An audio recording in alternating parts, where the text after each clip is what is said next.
desk.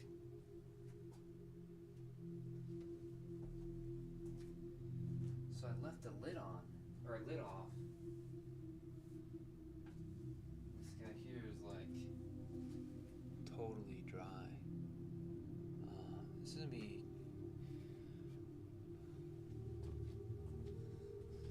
I'm trimming.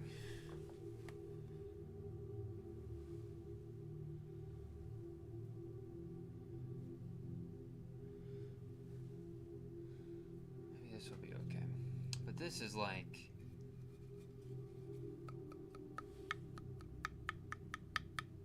Dry. Mega dry. So that's like so unfortunate. We had a whole box of 12 here.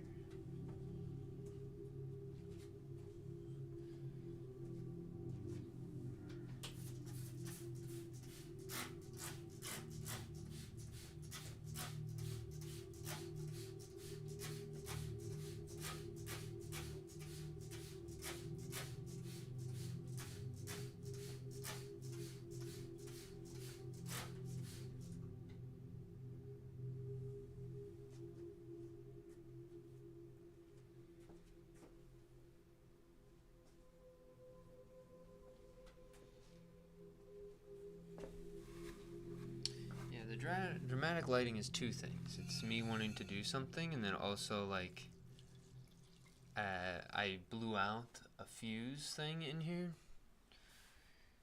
and it freaked me out. So I don't want to use that outlet. So it's two things happening at the same time there. I'm gonna turn this up because it's gonna be really loud.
close in.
Hard for me to freaking see.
Ambient music to kinda spacey.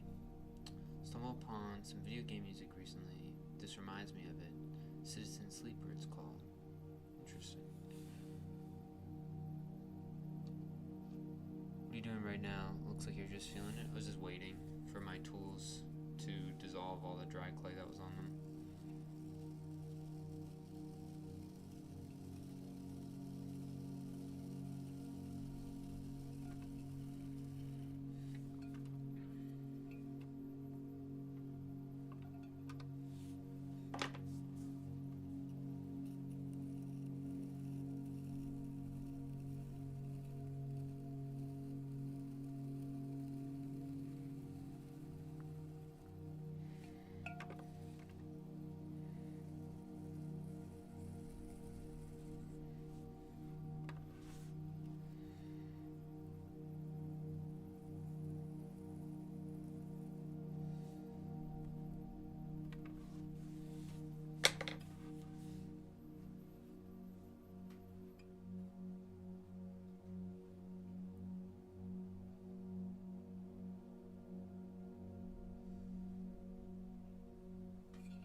wish I played more video games. I feel like I haven't sat down and played a game in so long now.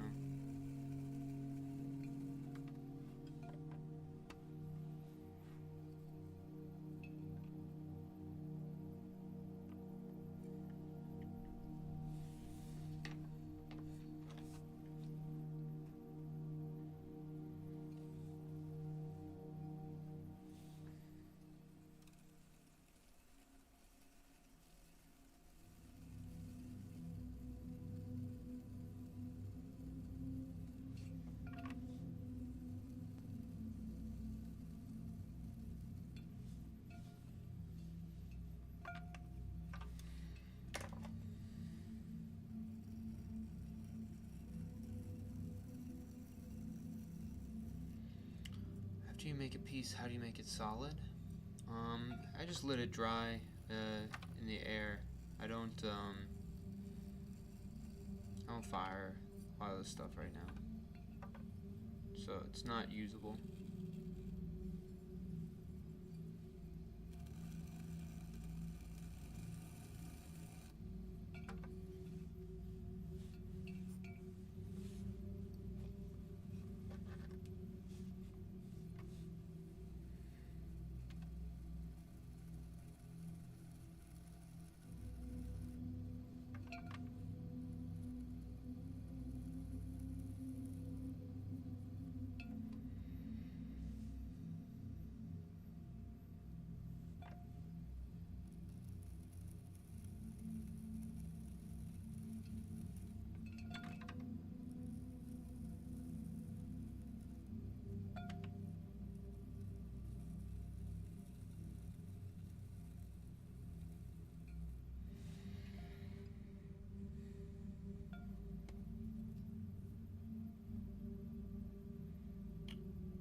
Is there different names for unfired and fired clay vessels?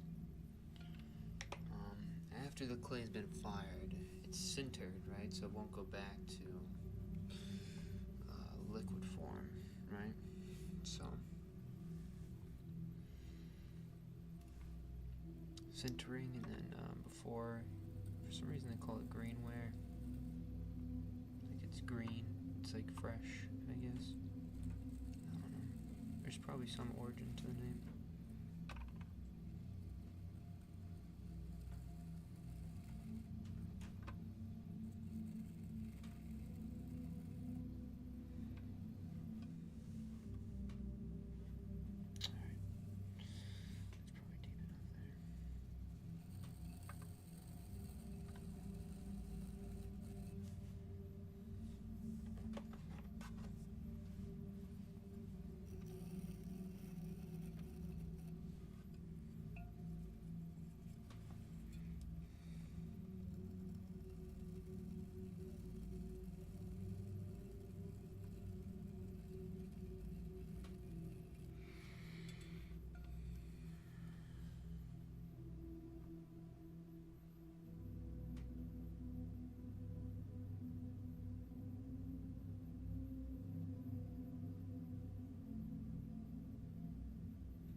Change the piece after it's been fired, or is it a permanent thing?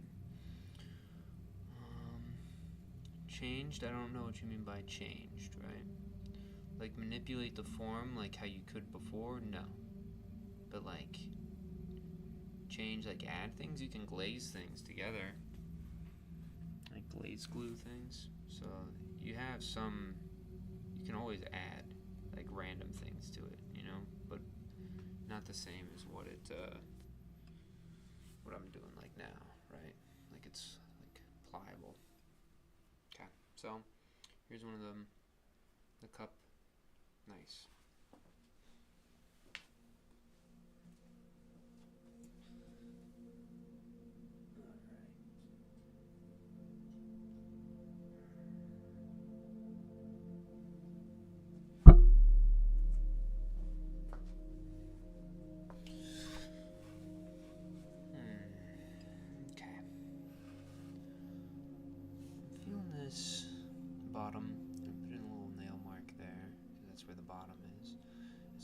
flat bottom, so probably be able to bring it in quite a bit. We do actually have some thickness a little bit above, but we're not really going to be able to remove too much of that without kind of screwing up the form a little bit. That's the thing with these twisted things. I got to do a better job making sure I get the base thin enough before I start the swirl, because the swirl, you can't trim the swirl, you know what I mean? So if you trim the swirl, you're gonna end up getting like a really thin and a thick spot, right?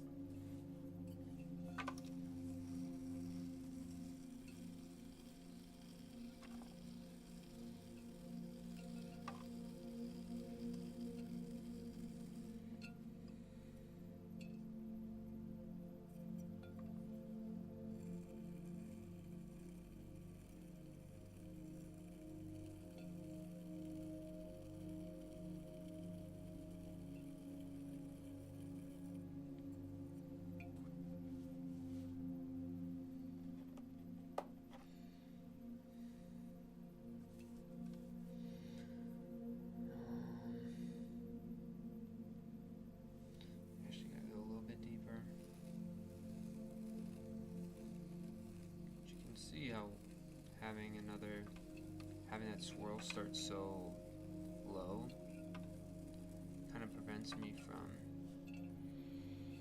doing what I need to do.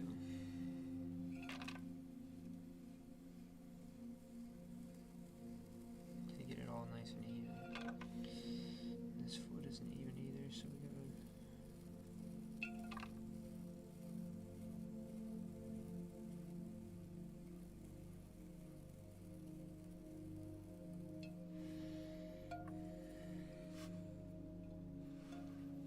Can't go a really petite foot on this one. This one kind of needs a thicker foot.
Just gonna test the thickness here, so pop this right above the vessel. These little clay things are a little bit too soft. Okay. Still feels a little bit heavy, but I'm gonna figure out why, right? We still have a lot of thickness up here, but again, we can't trim up here because it changes, right? So that's kind of lame. We'll bring this down a little bit more. And we can bring the middle edges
it's not too bad.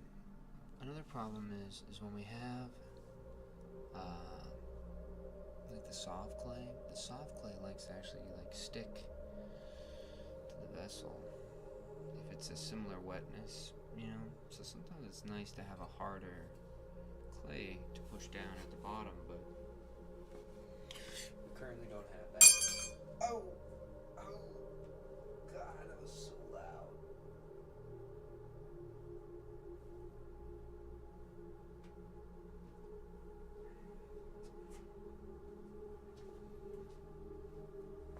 Okay. We gotta get rid of this guy here. This one is an old pattern I used to do. I did a series where I made mugs for everyone in my school. Some of you guys may know it. It's like the, what do I call it? My conversation cups. And all I asked was a 1-minute audio recording of your coolest memory in exchange for a mug. And a lot of them had this sort of like undulating pattern on them. The hardest part with a lot of these starting things is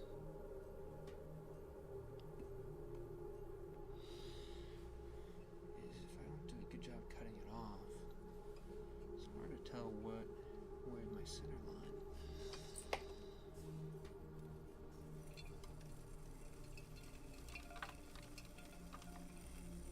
Alright.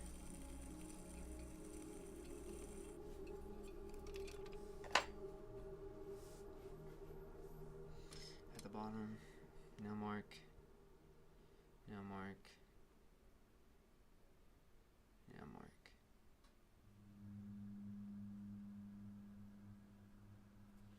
Okay.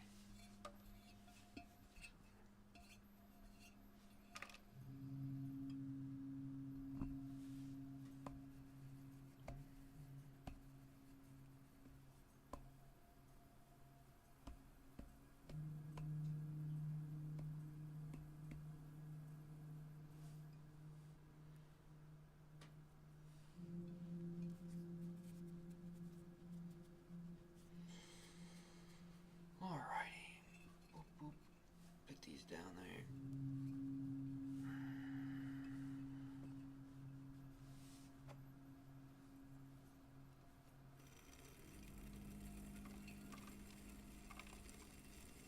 I'm going to trim down first. I just want to make sure this stops pushing our tool up, right? Whenever it's pushing your tool, you're not really cutting a nice, you're not trimming well, you know? So, you just want to be careful. You want to kind of resist that push. But you also don't want to resist it too much and then you push this over, right? Like my tension is always kind of down and in. When it's down and in, it's gonna keep it towards the middle, right? If I'm pushing across, right? If I'm like just straight across, I'm wanting to tilt this and lift up one of the other sides, right? So I'm always kind of pushing down and in, right? So I always have a little bit of downward pressure.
Somebody said he's super focused tonight. No, I'm not. I just hate trimming, you know. It's so annoying. It's just not fun. No fun. So I'm in pain. Not focused. It's good to see how I should actually be using my trimming tools. I'm definitely winging it. I don't think I'm a good person. I'm not really a good trimmer, you know, so I don't even know if I'm using the tools right. I'm always just trying to make sure I'm using the edge, right? Sometimes I think people go like this. They use like the rounded side, right? Like, oh, sorry. If you look at your tool, right, there's like a rounded side and then an edge, right? I think a lot of times people are cutting with this rounded side, kind of like doing this, right? If you don't see stuff flying off, you're not trimming.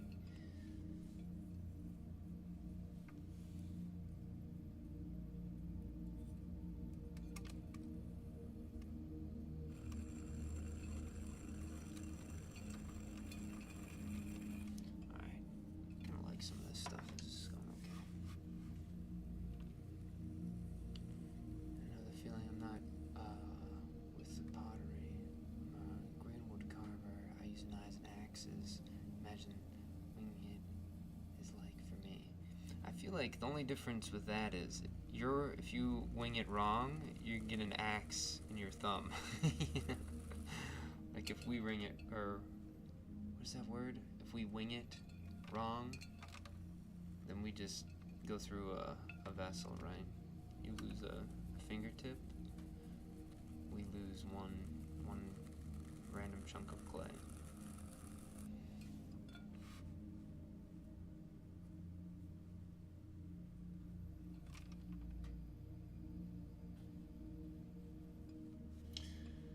Alright, I know I gotta get a lot more off of this, so let's just check and see how close we are. Actually, the bottom's pretty okay. We can take more down here, and we can take a lot more down. We can like freaking just feel a groove out.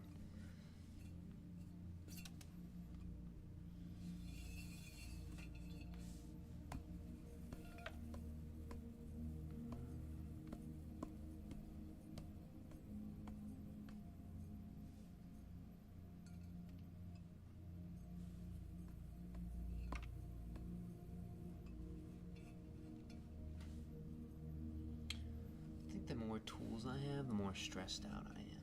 That's why, like, when I'm throwing, you only see me use, like, at the max, like 5 tools. No more. I only like to use 5.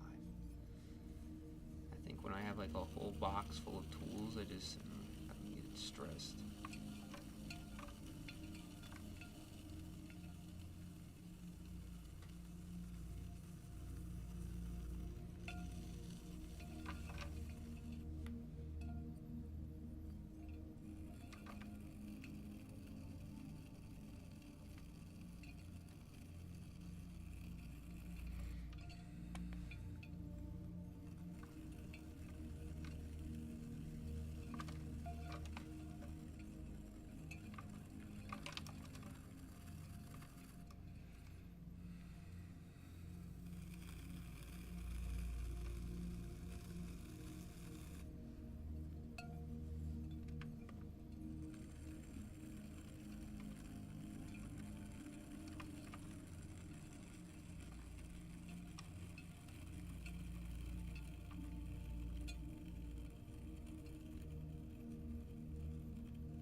So much material, yeah.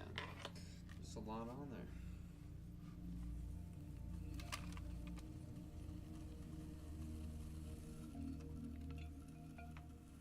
Well, I got a hole. So this one's done.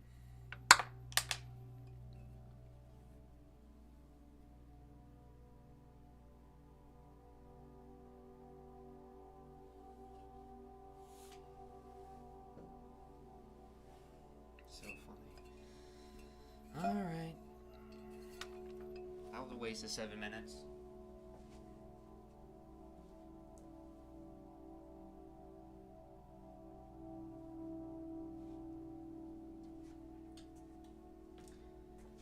I feel like, I don't even know why I went to the middle again, because I was done trimming the middle. Like, I just needed to finish trimming the outside. So I don't know why I did that.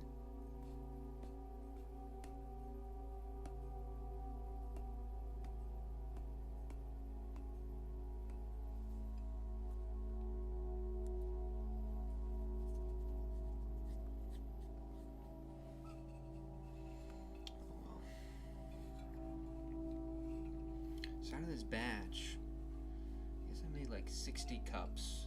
I've already messed up 3 of them. So sad. So sad.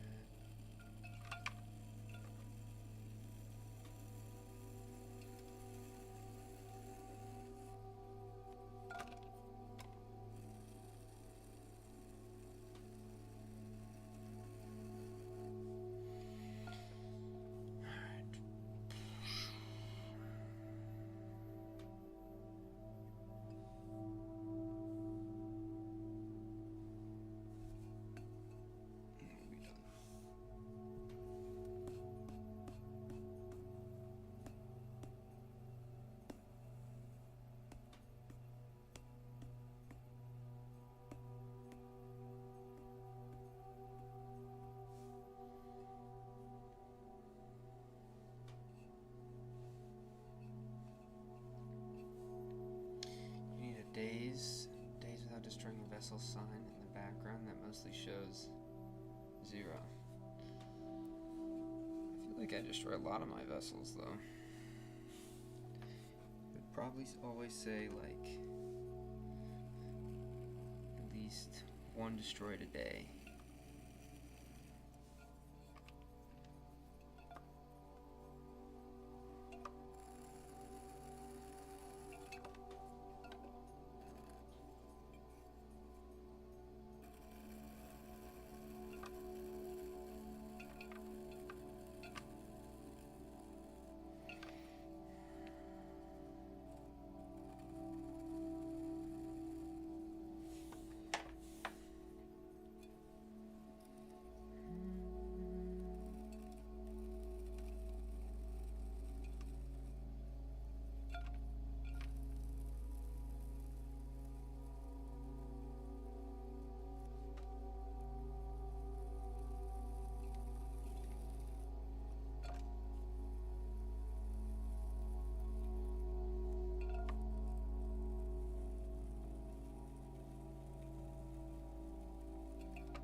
Being a little bit thinner.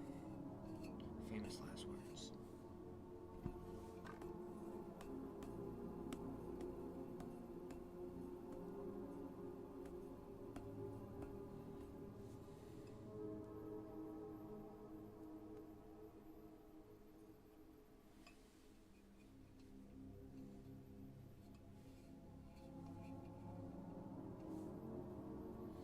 I should glaze this one. I'll try to glaze it. I'll try. I don't know, I feel like this one, I don't really like these ones with the little pattern with the lines. I feel like they're a little bit too like pottery coated.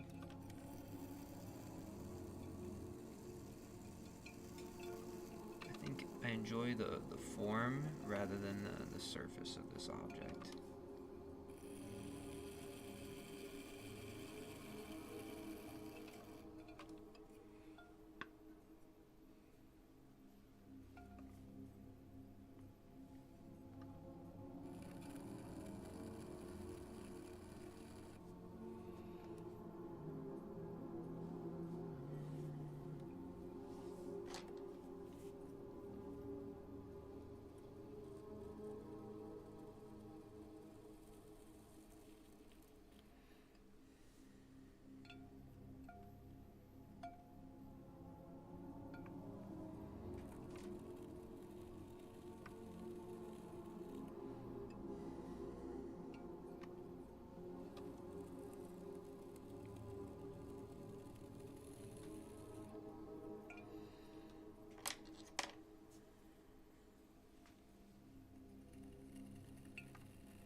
Again, you can see the rim gets all jacked up from being on here because it's a little bit soft still. So, it's a little bit unfortunate. Oh, I did it again.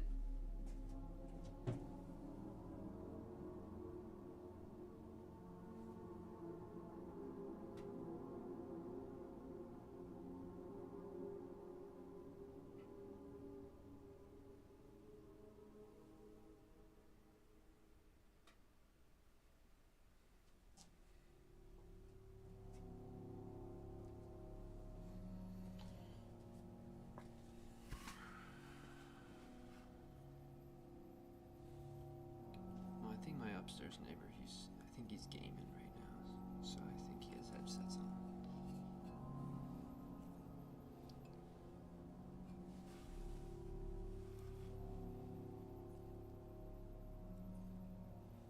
You can see unglaze for this one too, or just glaze the inside, so it won't hold flavors. So, sometimes, think of the glaze as like heat, right? What happens when you heat a shrinky dink from one side, right? It curls, that one face curls in because it's shrinking while the other side isn't, right? So the same sort of thing happens with a glaze. Sometimes when you glaze just the inside or just the outside of an object, you don't have a counterbalance on the other side, and it's peeling and warping it forward, and it will break. A shrinky dink, you know those little plastic things? It's like a little plastic toy that you draw on, and then you... A shrinky dink, yeah. You know what I'm talking about? Or not. You just think it's just like plastic. You heat up plastic.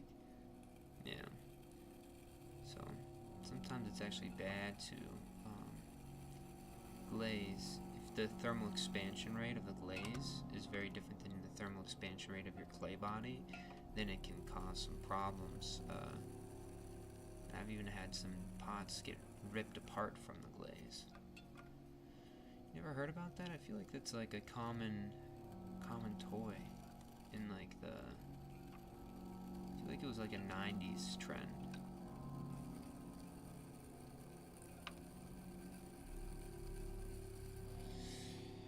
Alright, we'll see what we got here.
I do with some of the broken ones that I trim to their bottoms.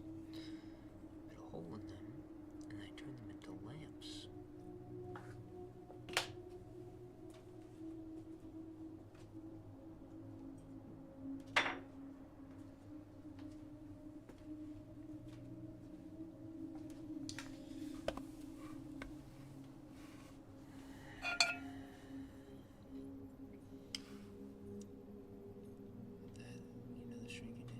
Yeah, I feel like Shrinky Dinks are pretty cool.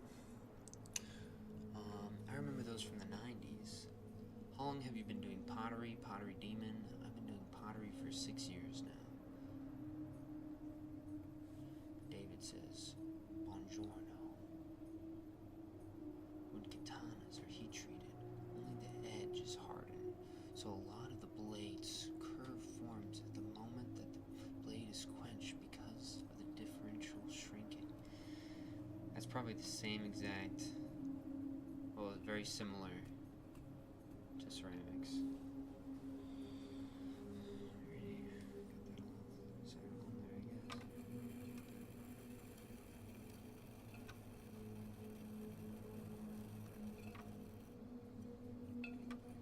What's this music called? It's a play. Just look up Nobody's Playlists. Nobody's Playlists, I feel like, are epic, and I always play those. I think they're a really good vibe.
Too soft, because then it wants to stick to itself again.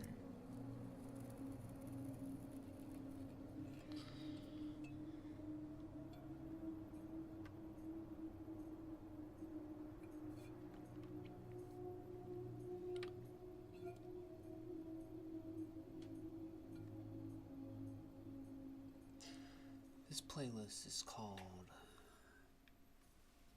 In My Restless Dreams, I See That Town.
I think this one's okay.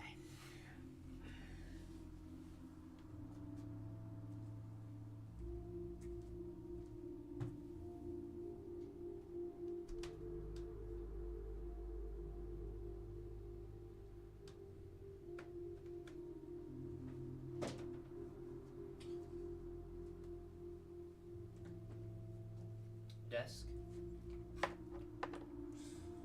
Again, we got this guy here. It's really dry pieces.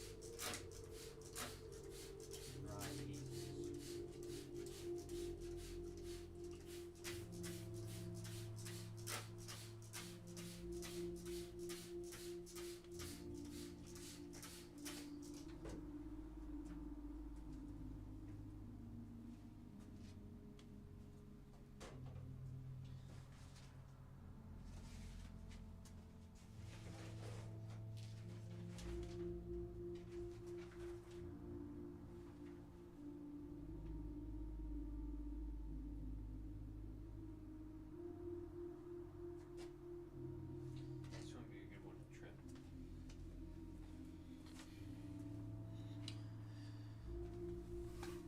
That's awesome.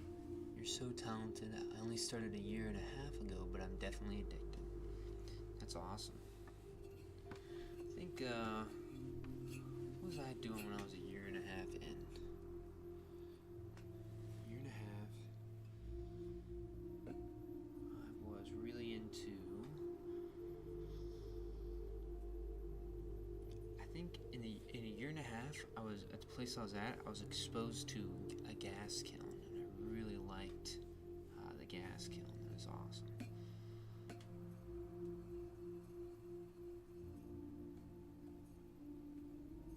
Maybe put that Citizen Sleeper OST on. If you got some more vessels to go, you can always come back to this one.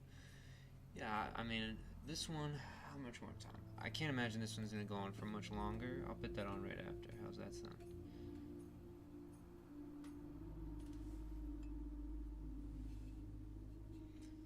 Pit that, oh, PD is on a quest in his own mind. He doesn't focus on his current skill level. He just walks on the proverbial road. Whoa, that sounds sick.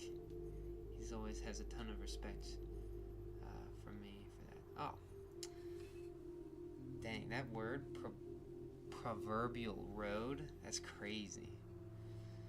I'm being kind of lazy right now, guys, so don't hype me up too much. I feel like right now I'm like 20% demon efficiency.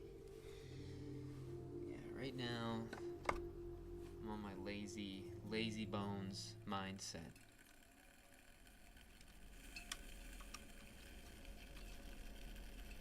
And I quit the lazy bones mindset.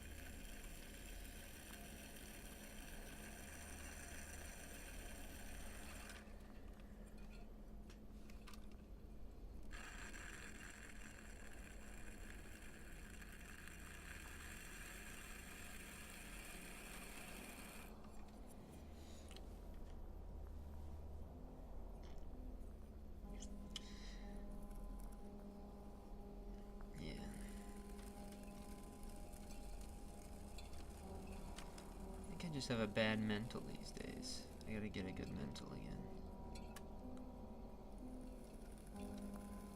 When I get a good mental, I'll be freaking cooking.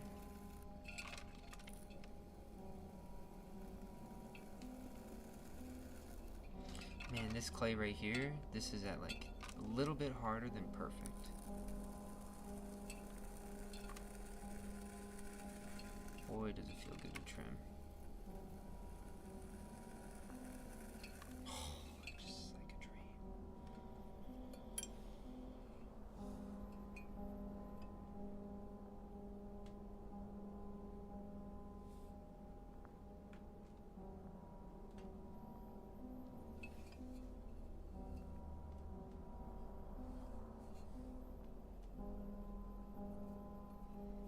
Taste the shavings. To be honest, I think the shavings would probably be easier to down than the actual like a chunk of clay. The shavings would probably like they'd probably be okay. Here, I just see, when I read, I forget the depth. So I gotta read, set down, trim, then I can answer. Okay? Because as soon as I started talking, literally my little database of short-term memory of cup diagrams. Hold on. Close in. It was all messed up. As soon as I thought of something else, my short-term memory was filled up with conversating. Conversing. Is that how you say it? Chill. Now I gotta... See, this is also why you want to use a little bit harder clay for your little sausage links in the bottom here.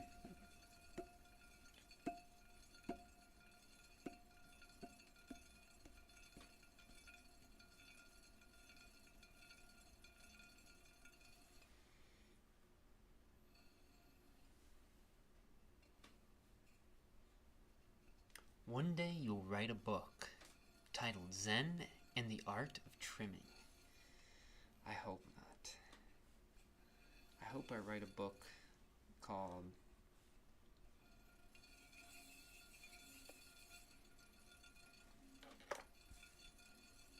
Top 10 Ways to Dismantle the Idea of Trimming Vessels.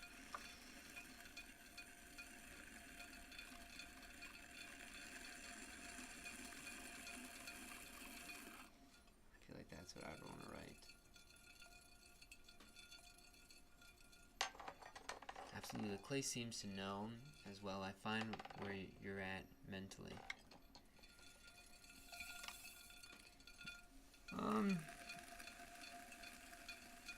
Yeah, I don't know.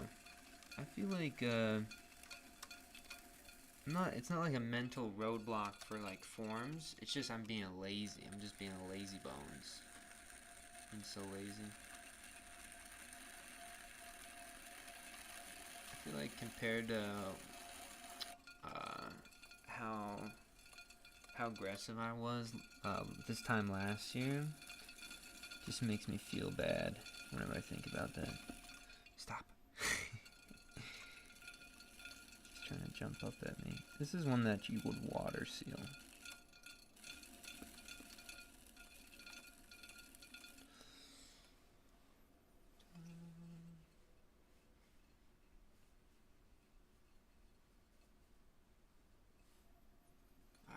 You want that little, what'd you call it? Space citizen? Space citizen? Hold on. Okay, I didn't drop anything. Okay.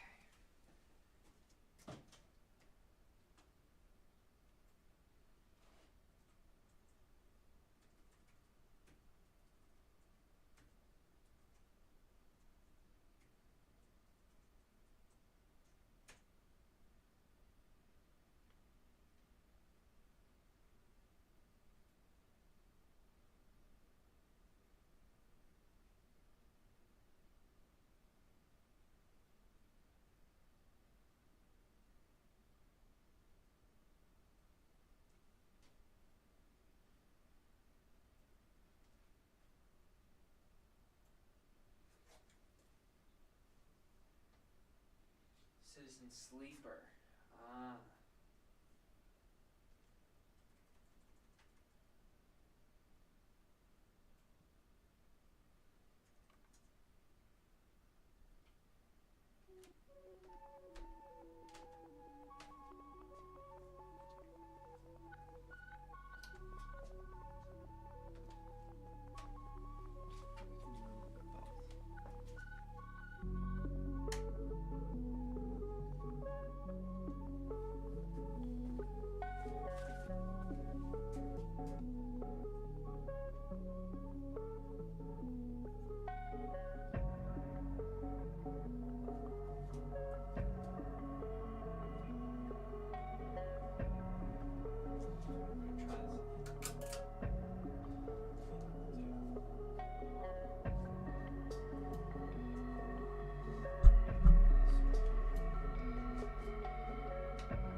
Okay.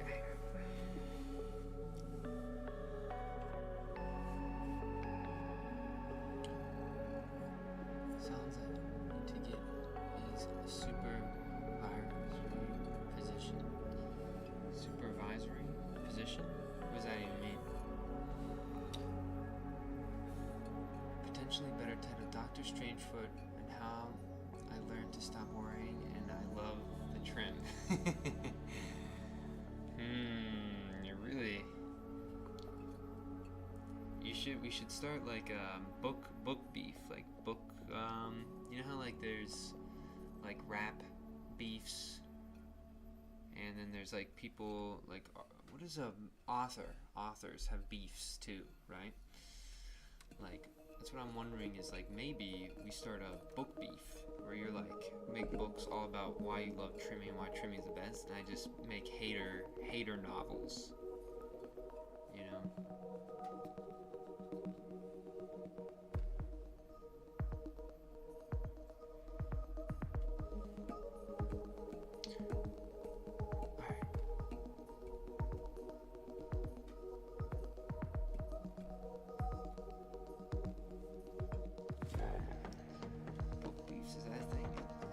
That's a thing, or at least maybe it's like an art people thing. Like people will make like those like educated essays or whatever they call them,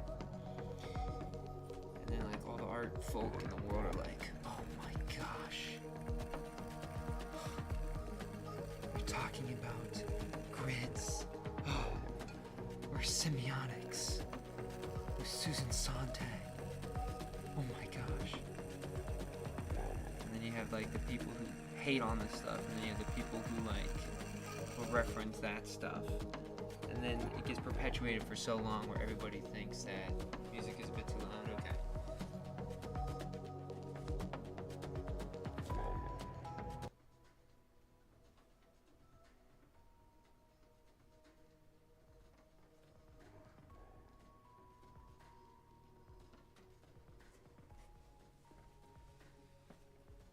There we go.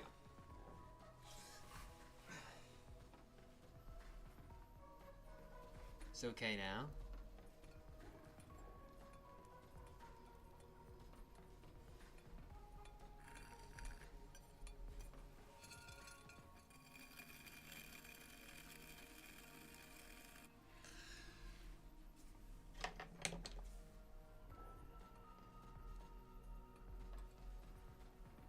Okay. But then you got like the people who are like the semiotics purists, and then they'll like reference their writings, and so then it's like this cyclical, it's almost like a little circle of people who like think like they decided that they've made fact because they can reference the most self-referential books. Does that make sense? So like they make books, and then they have people reference the books that they make, and so now that they're used as a reference, it makes it like the right way to think. Does that make sense? Those things always piss me off. But our beef will be good. And we won't start some like philosophical cult. It'll just be only about trimming.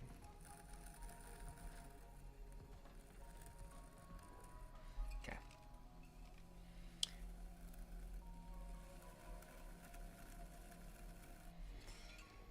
I think I could probably bring this in a little bit more here.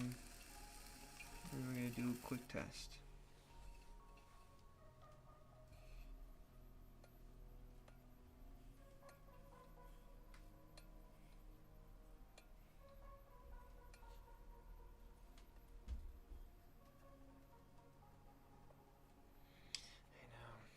Seems so nice and narrow.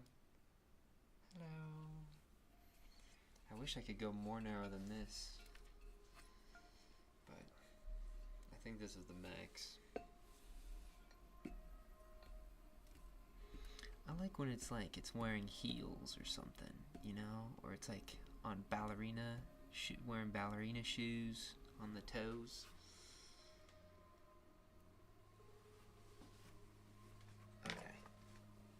pick up 2 takes.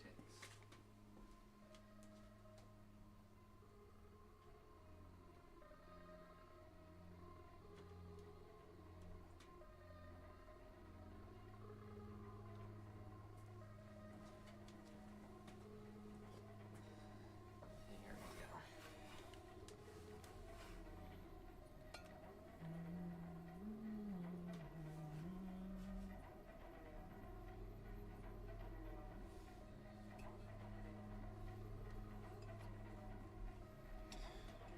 Alright, again we got a little bit more material to remove off the bottom here. Where's our little stick?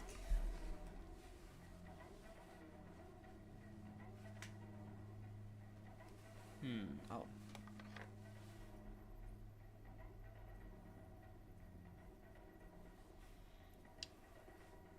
Bobbert says, "What's that room smell like? I remember my high school ceramics class smelled like farts." Well, dude, I'm not gonna answer your question. I'm not saying it doesn't smell the same, but I'll leave it a mystery. That'd be a funny video, like a video that says Pottery demon room smell reveal. It's so funny.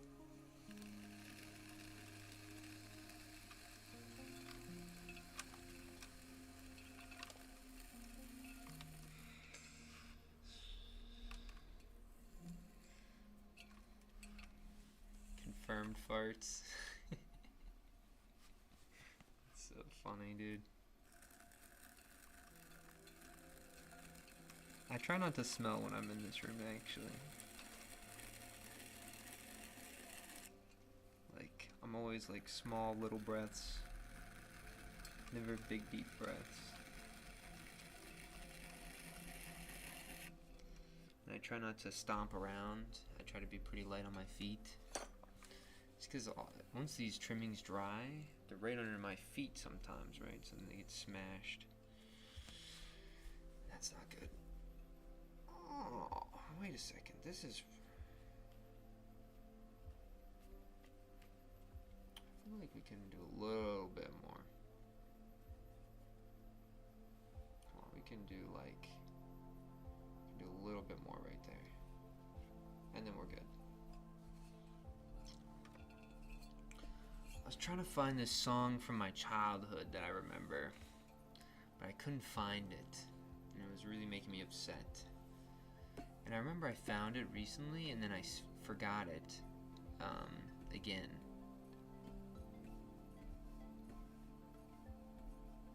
No, I never have daylight. 0 daylight.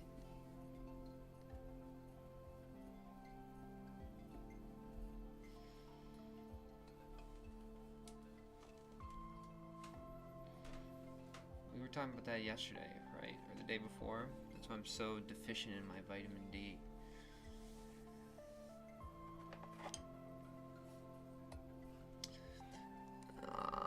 You won't...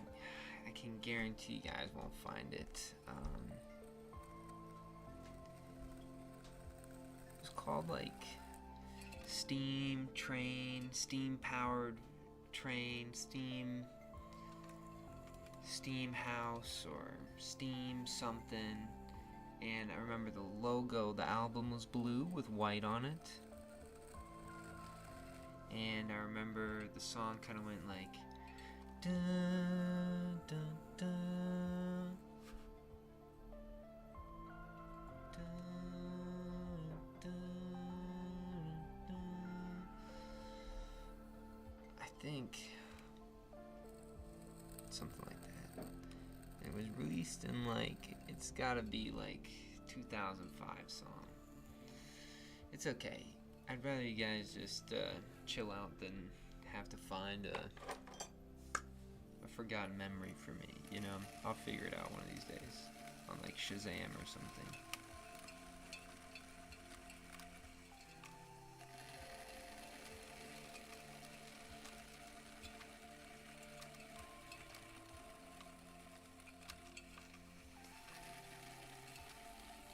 always feel like trimming is kind of like petting a cat, you know?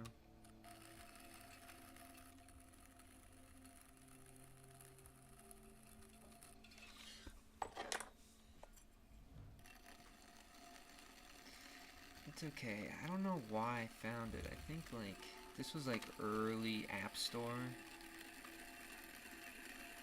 And I found it and I was like, oh, this is gonna be my favorite song now because I found it.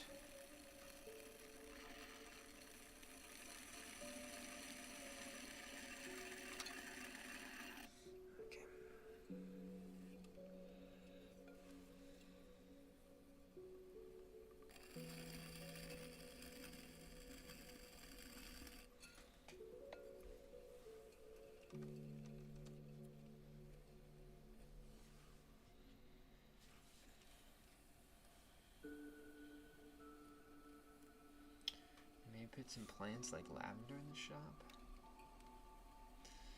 No, it's okay. I don't need to smell in here. I feel like if I need to smell, it's probably not healthy for me to smell in this space. Before I smell, my nose hairs have to at least be 3 inches long to catch all the dust.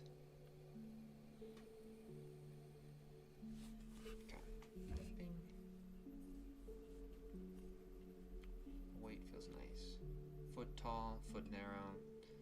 Look at how it's almost starting to get burnished. You see how the light is bouncing off of it? Love the burnished look. Too bad it goes away.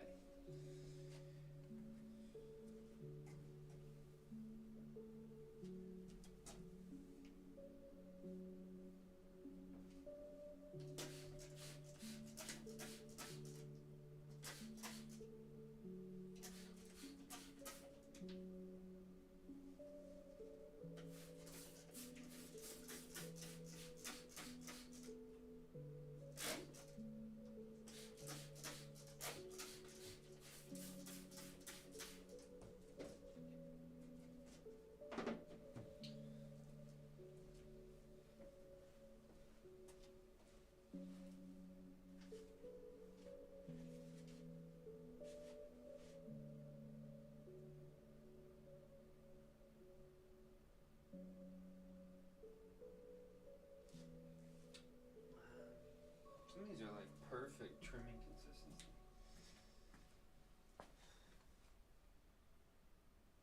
Chris Ray, Stream Train Blues? No, it wasn't. It was like an electro song. It wouldn't be like a blues song. Because right before, I feel like, you guys remember when dubstep first came out? And it was like, Megatron. Like, it's like cringe, mega cringe back then. There was like songs like 50 caliber barrel rifle. You know, it was like right before that era, so it has like this like techno like vibe to it too.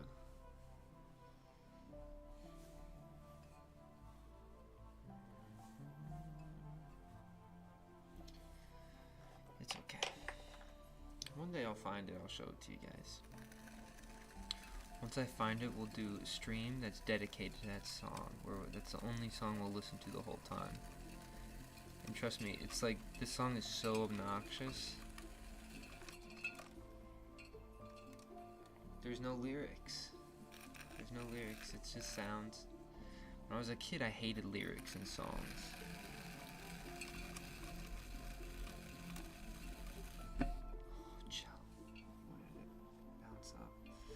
On these, you know, we'll start to actually water this bottom.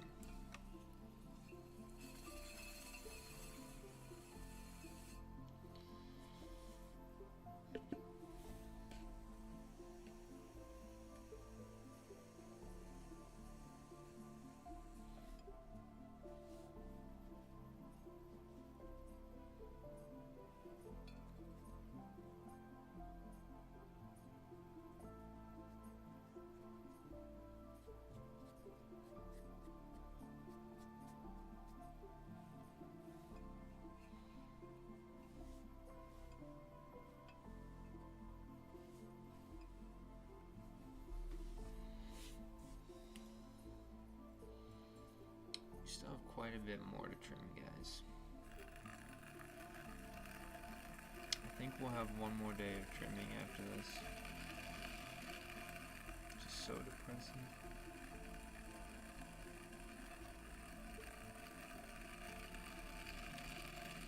Then we'll put all the handles on, then we have to take photos of everything, then we have to edit, and then we can throw again.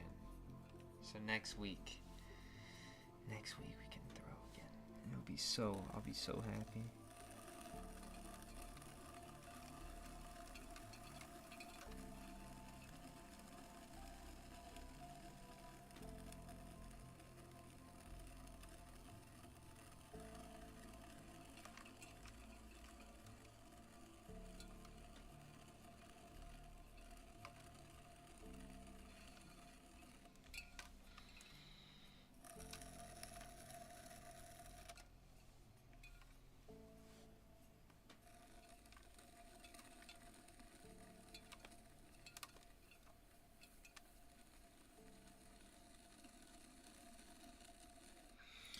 So when I lean over, I cover it so much, right guys? I feel like I need more light. We'll try this. How about we give it one of these? Let's turn off the front light. Let's give it some side light.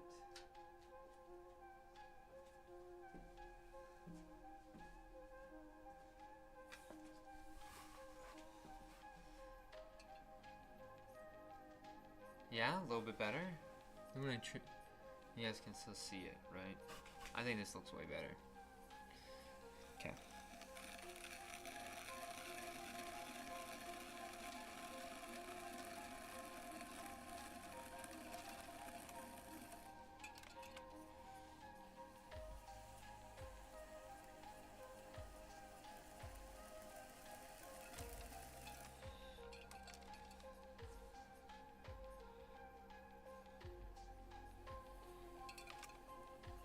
Do your fingers get rough calluses on the parts where the clay rubs? No. I haven't gotten calluses on my fingers from ceramic related things in like 3 years maybe. I feel like after a certain point your body just kind of is like, alright dude, this guy is just, he's gonna be doing this now, so let's start adjusting. And then after that, you kind of are just good, you know.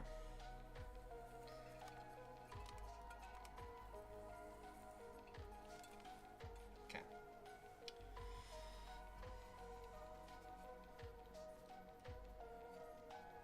Wow, we can still take a ton of material off.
Let's see. I think this is pretty dang close. Ho, ho, ho.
This person said, "Hey man, your voice is so calm. It's like a mom reading a story to a baby to put him to sleep." Bro, what the heck?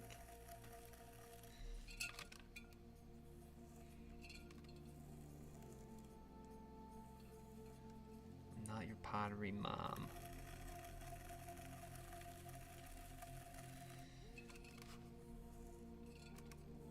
I feel like that would be, if anybody wants a good like pottery name though, Pottery Mommy would be like a good like ASMR pottery thing, you know?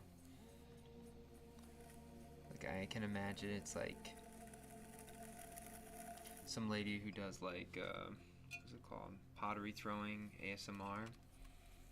And then they read like bedtime stories, like literally bedtime stories. I feel like that would pop off. You watch for more than 2 minutes, perma-banned. Perma-banned. It's okay, guys. I just don't like doing the trimming, so I just feel like I'm in such a bad mood when I'm trimming. It's just, yeah, it's just not good.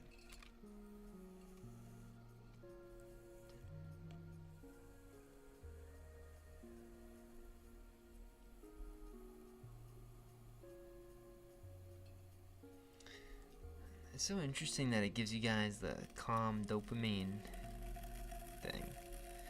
I feel like the only time I ever feel that calm dopamine is when I'm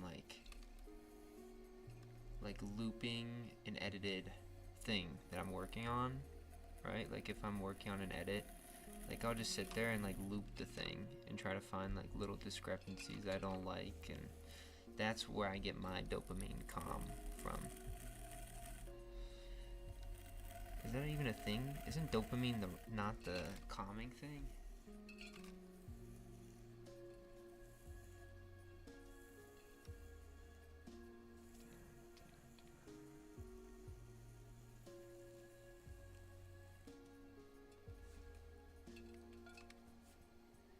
Alright. Yeah. We're just cutting some of this clay off. I always find that the corners of tall foot are a little bit annoying because your tool starts banging into the rim of the foot here. I always like to start with the middle, get a little chunk. You see how I wanted to bounce up like that? So I was having a little bit too much drag there. So I use my other hand as a counterbalance and kind of hold that down. Okay. Let's see what we got cruising here. Still a little bit too heavy. You can actually bring it down more on the side and in the middle. A bit more as well.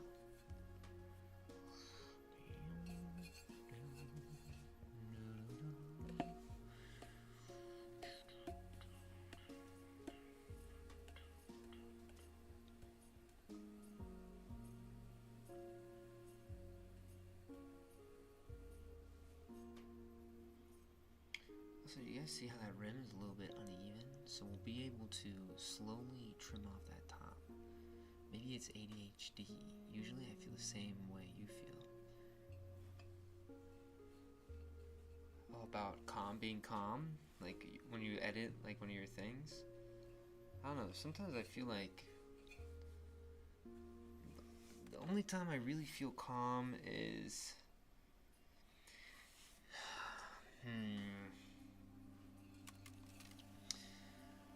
I don't know if I can talk about cigars on chat. Because I think that's not good. But I will say a quick story, and we'll change the word cigars to water.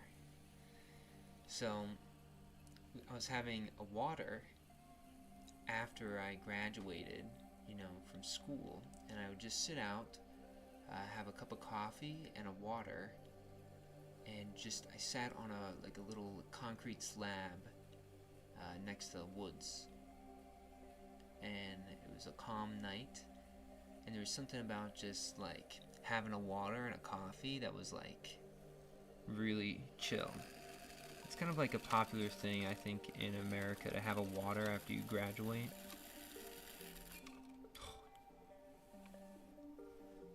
But again, don't have water. But like have water, but not the water I'm talking about. I don't even know if cigars are that bad.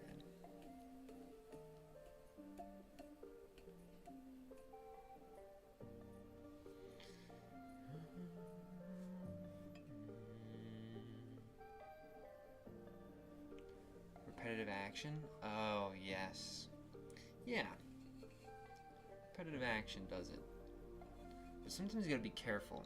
Because if the repetitive action is a slot machine, or like you're like buying loot boxes on a video game, you know? Maybe that's the wrong kind of repetitive, right?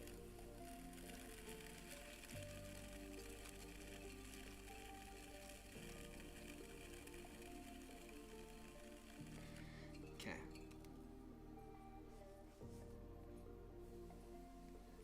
When the pot skips like that, it gives me a spike of anxiety, though. Yeah. Don't worry too much. I haven't had any of them like get destroyed because of that yet.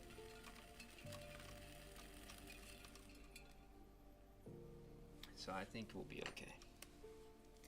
I usually just trim through them to destroy them. I've never had them like bounce totally off. I usually catch them. I'm pretty good at that.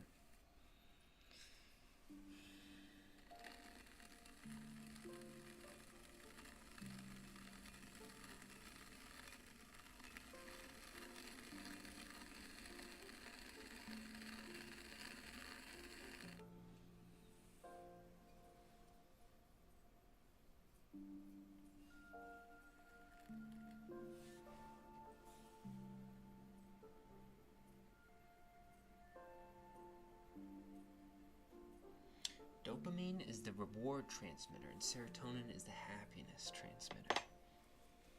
Are you telling me the only reason I feel joy or happiness is because of a chemical in my head? I refuse to believe it. I decide, not some freaking chemical in my brain, dude.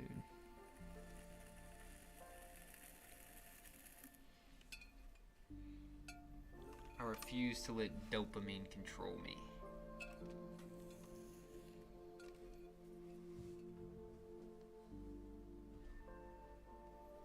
The scraping sound? On this one it's kind of nice because the clay's a little bit stiffer, right?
Scratching this thing here.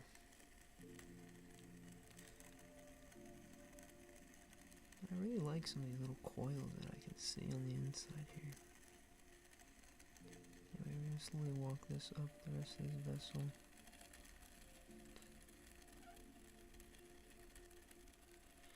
Okay. And we're just about ready, so we're gonna just slightly wet this rim.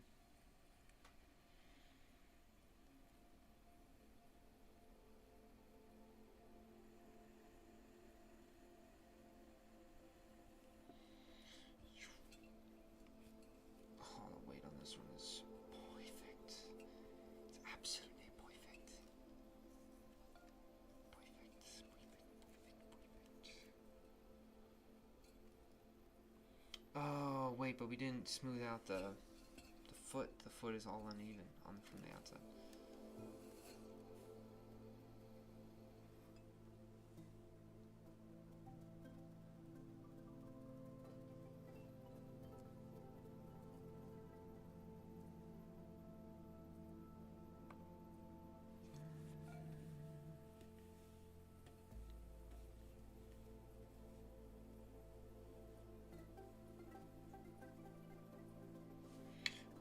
Smooth this out just a little bit more.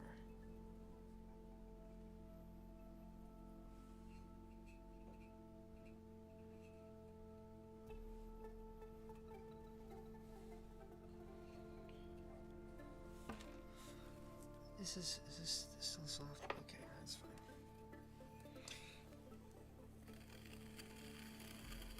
Oh, chill.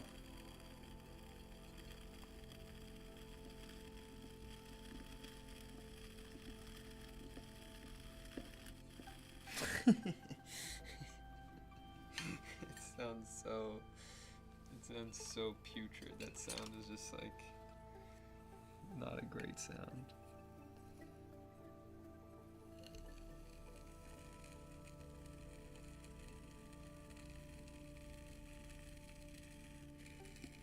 No, chill.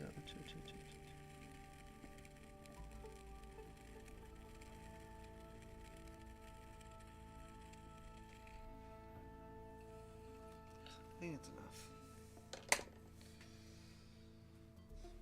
Just trying to smooth out that foot ring just a little bit, so then it's a little bit nicer along this edge here, you know?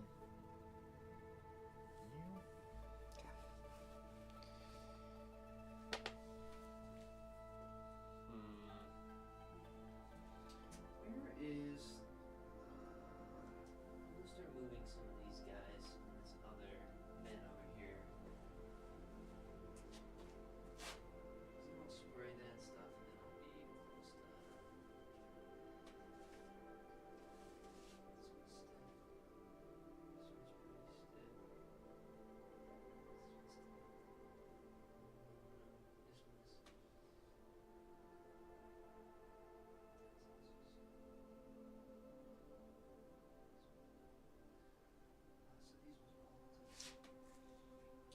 Okay.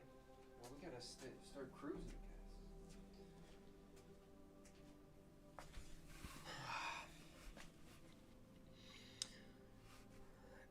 Cup is pristine, love it. In the end, it doesn't matter what one thinks about free will.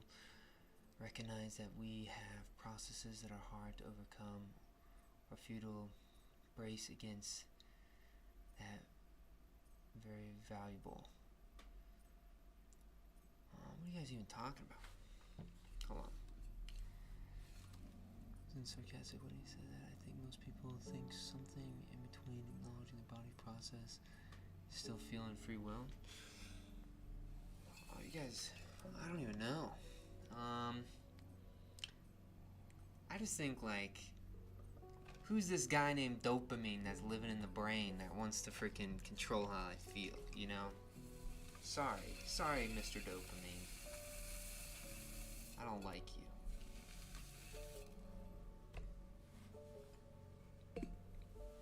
That's all.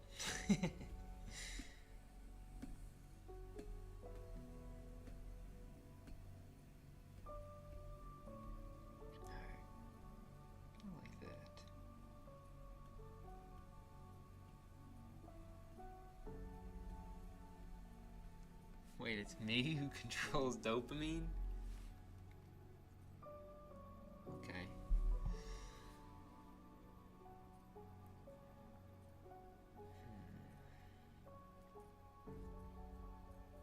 As long as dopamine knows who's the boss. Dopamine knows I'm the boss, he can stick around.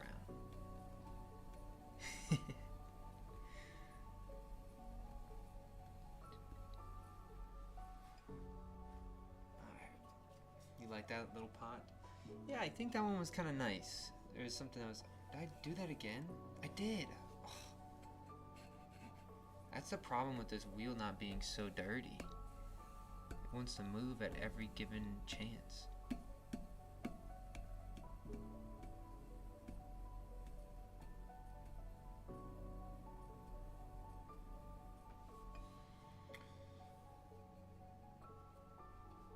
Dopamine loves samosas. Dude, samosas are pretty good. Samosas are pretty good.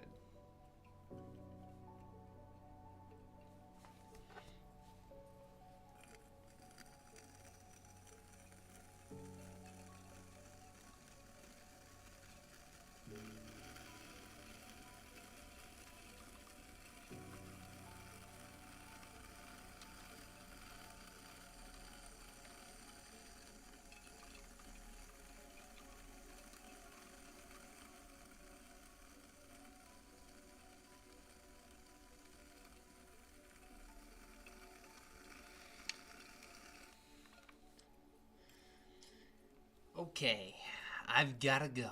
It's about 4 a.m. in the morning here where I live. It was really nice to stumble upon you again and see that you're still doing what you love to do. Thanks for stopping in. You should have gone to bed like 4 hours ago. I feel like the new 9 o'clock bedtime is now 4 a.m. in 2025. I feel like when I was younger, it'd always be 9 o'clock, but now I feel like 9 o'clock is now 4 a.m. 1 a.m. in the UK? Oh my gosh. 1 a.m. It's so interesting because I feel like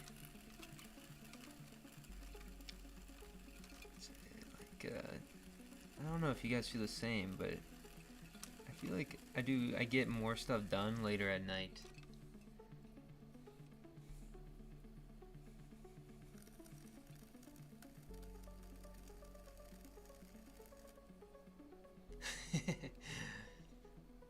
I'm sitting here at 8 p.m. I decidedly hour or normal hour. Yeah, that's pretty normal. I feel like. Did you eat dinner yet? Do people still eat dinner at 6 o'clock? I feel like I eat dinner at like 10.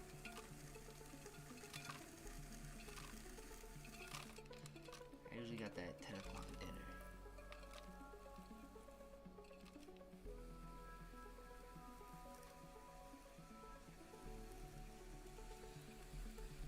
Slowly going down. I think my favorite part about trimming that first interior thing is first nothing. But I will say that when you first enter the clay and make that initial beginning circle, it's kind of cool.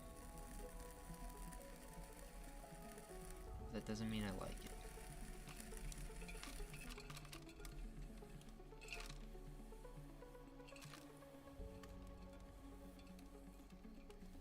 $7:30 dinners. Oh, 7:30 is pretty good. I feel like 7:30 is like there's no more light outside usually. I feel like at 7:30. I guess it depends on the month, right? But 7:30 I think is a good dinner time. If you did any like extra what is that, extracurriculars? If you did any extracurriculars after school, like I used to play lacrosse, right? By the time lacrosse practice was over, it was like around like 7:30, you know?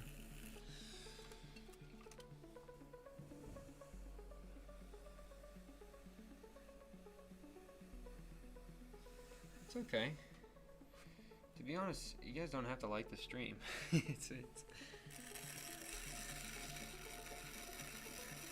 I feel like I'm never gonna be the type of person to like ask people to like or like ask people to subscribe. If you do, that's fine. If you don't, that's also fine. You know.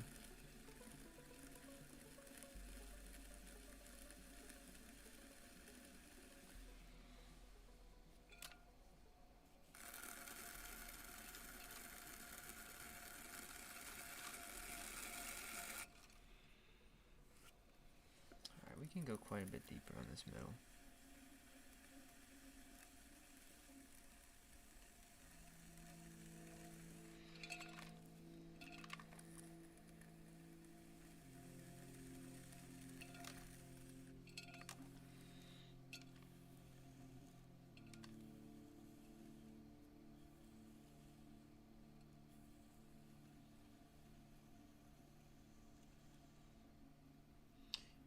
You're deciding if you're sending out dopamine by changing your mindset from e.g. seeing trimming and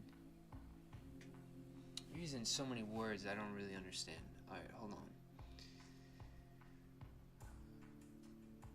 First, used to be in a boarding school, so it was a standard time. Whoa, boarding school sounds interesting. Because you're just at school 24/7, right? Double tap the screen. FFS, what are you doing? What does that mean? FFS. Isn't that your frames? Frames per second or whatever it is? FPS? Frames second. Double frames. It's important. You're deciding if you're sending out dopamine by changing your mindset from e.g. I don't know what e.g. is. Seeing trimming as tenacious. Tenacious? What is that? Tenacious? I don't even know that word. And instead, there's a chance to create, change, or connect. Gosh, I feel like I need to get freaking glasses, dude. Like my eyes actually hurt from looking.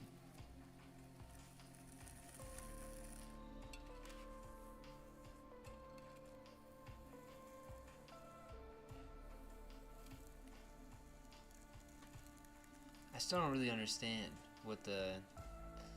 I'll read it again.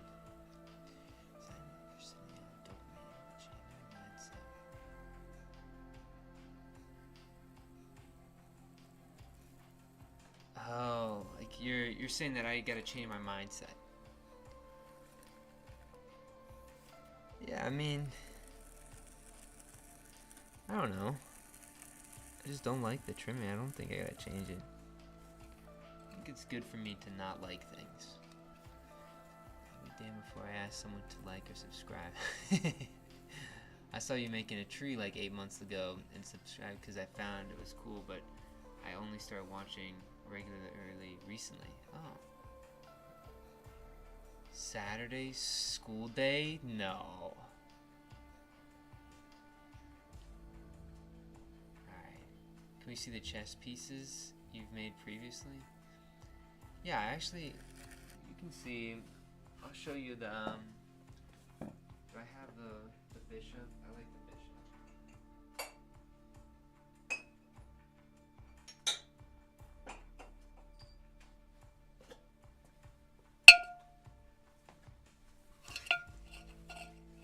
Whoa.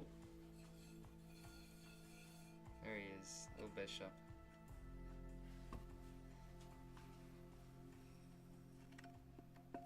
Chill bishop. It's like one of those trim helpers. I don't know, it's just kinda, it's just a thrown one. Not really any of my cool ones.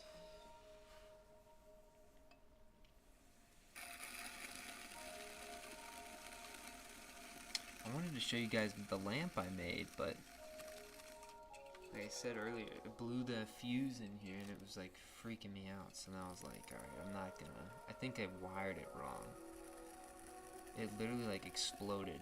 Like a big light and smoke.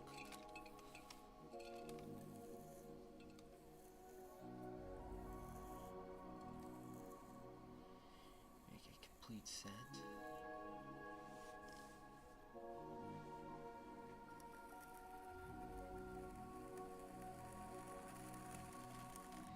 I have made a complete set of them.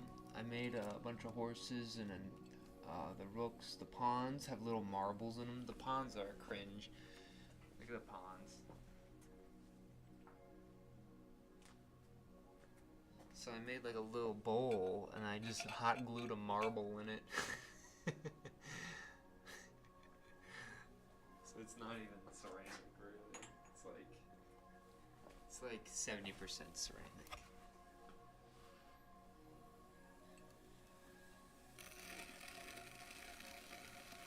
My set that I'm working on right now is my farmers versus aliens. I think that one's just, it's epic.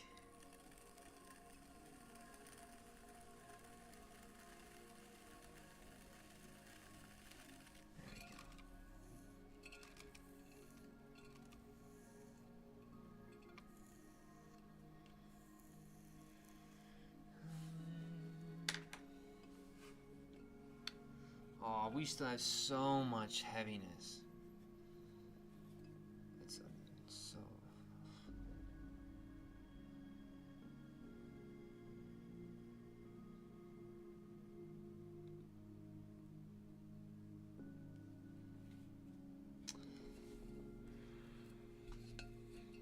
Alright.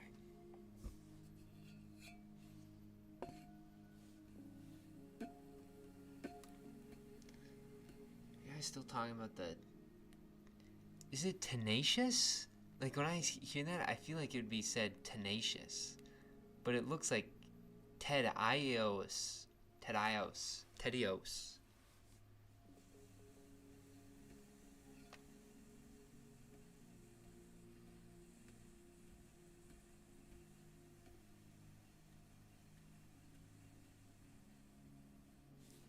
Tedios. Tedious. Holy crap, yo. I can't believe I forgot tedious. Dude, that's hilarious. Tedious. It's so funny, dude. Why did I forget that? I feel like I haven't had a look at that word in so long. It's hilarious, dude. You know, I don't text at all, really. Like, it's always I call people. Like, either FaceTime or I literally call them, right?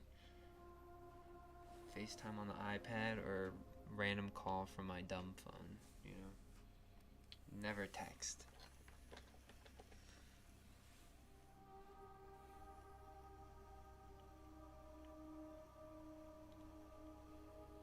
Oh, yeah, like, people who do, like, the clock stuff. Yeah, those guys, like working with those gears, that's really tedious work. I don't know if ceramics is tedious. Maybe for like some makers it's tedious. I don't know if I'm necessarily a tedious clay maker, you know? Or clay manipulator. Dude, I don't read often, man. I don't read often, and it's far away, dude. It's a recipe for disaster.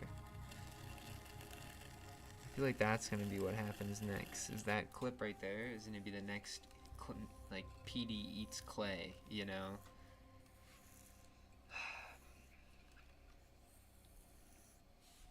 It's okay.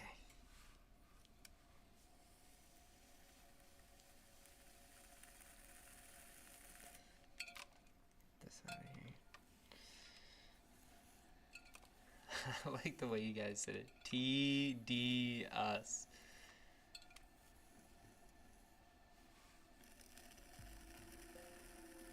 Alright. How much more material do you think I gotta remove? I've been like... Oh, wait. Whoa. Okay.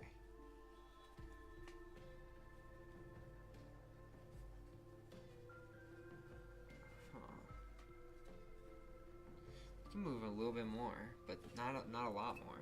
Just a little bit.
ever tried to make a pottery music instrument?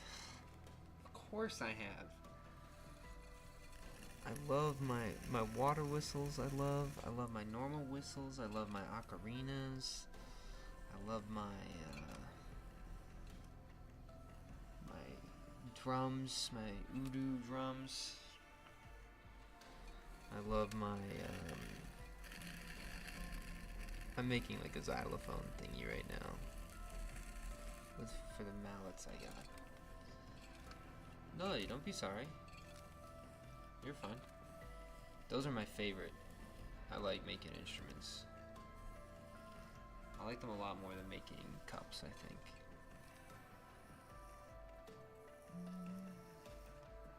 So the problem with instruments is a lot of the time it's just not a lot of throwing, so then I have to do more hand building, and I hate hand building.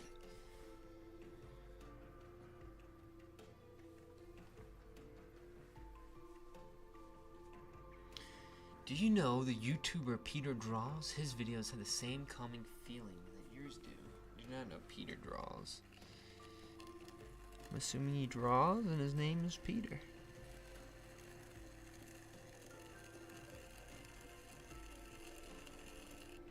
I should change my name to Peter Potts. Makes pottery. And I dress up like him. Good.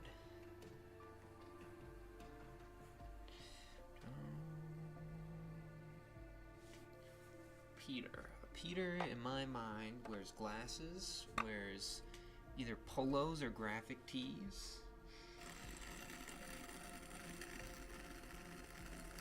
Definitely likes Star Wars a little bit. I feel like there hasn't been a Peter out there that hasn't liked Star Wars.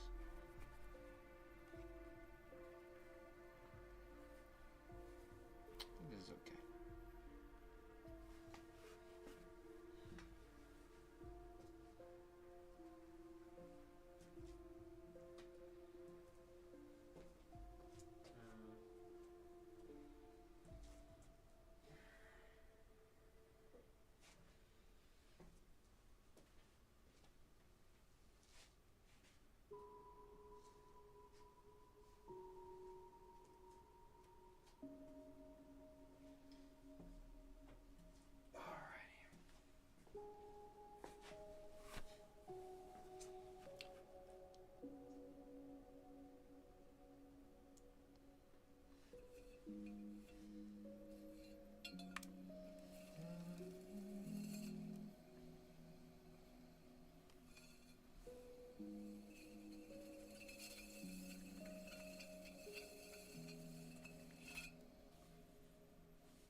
Yeah, I'll see you around.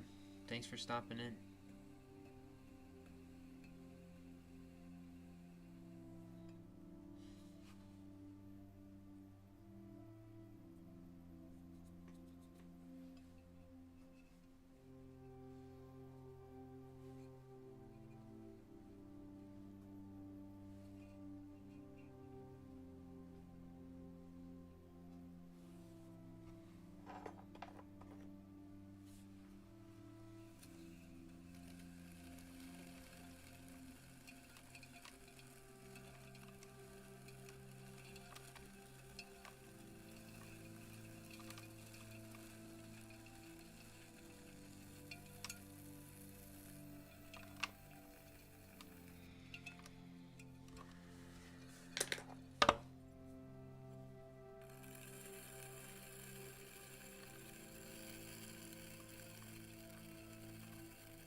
this one I know, like, it has, like, the bottom is pushed up and into the vessel a little bit. So from the outside, it's gonna actually, we want to make it look like it's almost like curving in, like it's almost like the foot is sinking into the vessel a little bit.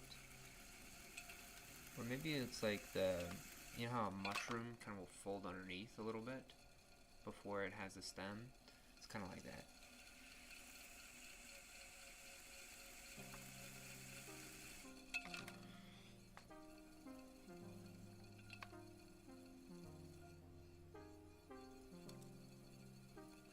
I think this foot ring is okay.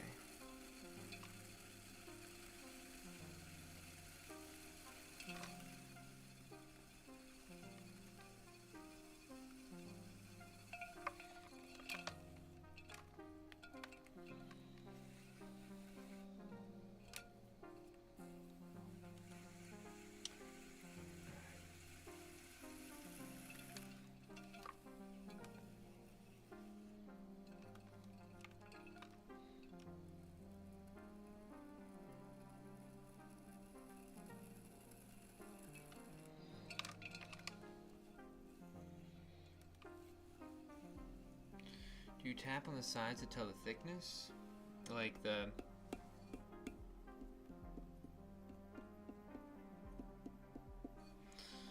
You guys want to start doing that? I heard that that's what people do. That's what my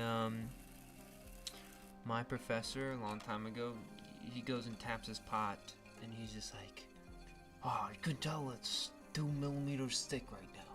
And I'm like, alright bro. But you probably can tell when you're getting thin.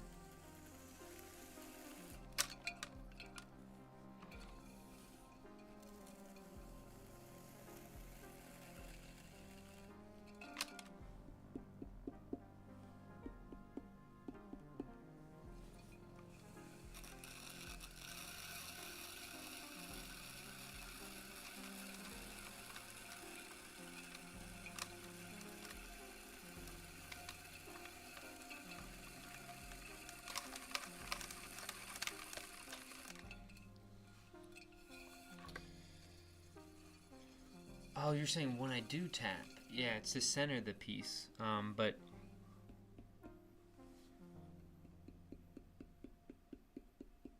see, it's thinner there now, right? So I don't have to go any deeper than what it is right there. And then now we're gonna try to get that same sound from this middle.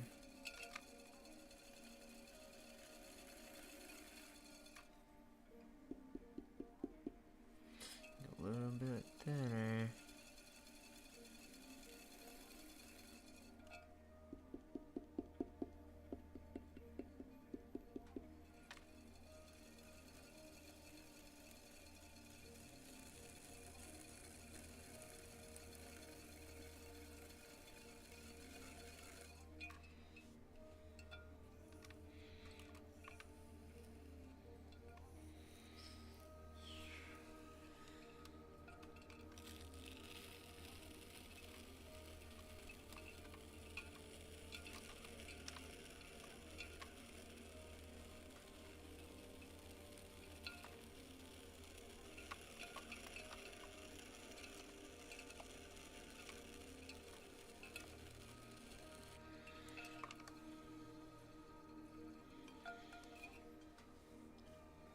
Yeah, totally. Thinner equal higher pitch. Alright, let's see. Come on, get that guy.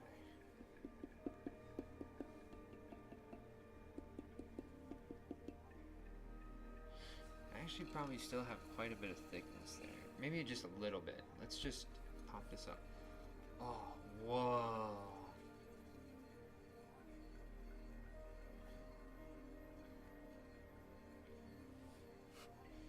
We're actually just right about on the money there. We could probably thin it out just a little bit by smoothing it and be done.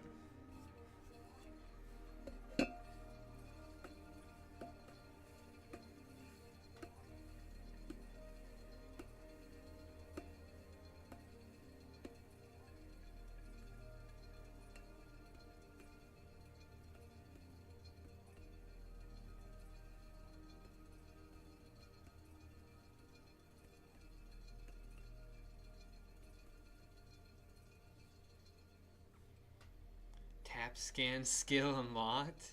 We're not totally yet. We still are.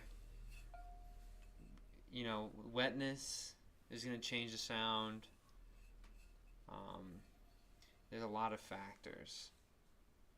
So we haven't learned it just yet.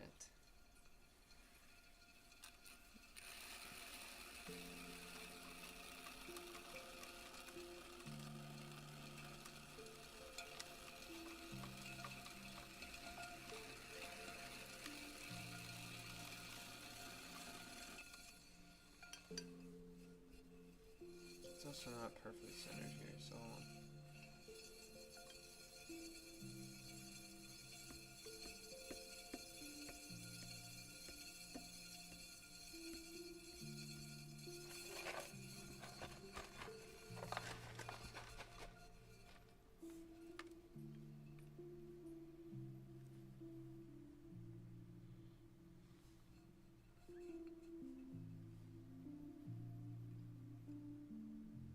see ya. Thanks for stopping in.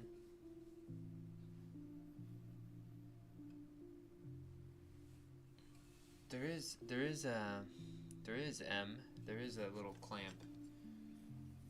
I actually own one of the clamps, but it takes longer to use the tool than it does to just tap center and put those pegs down.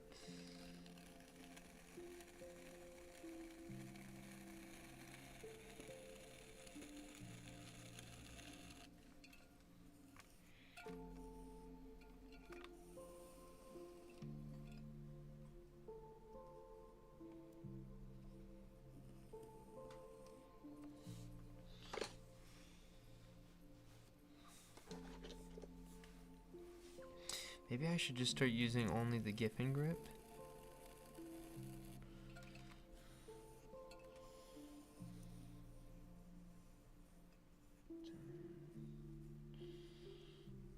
that'd be kind of fun.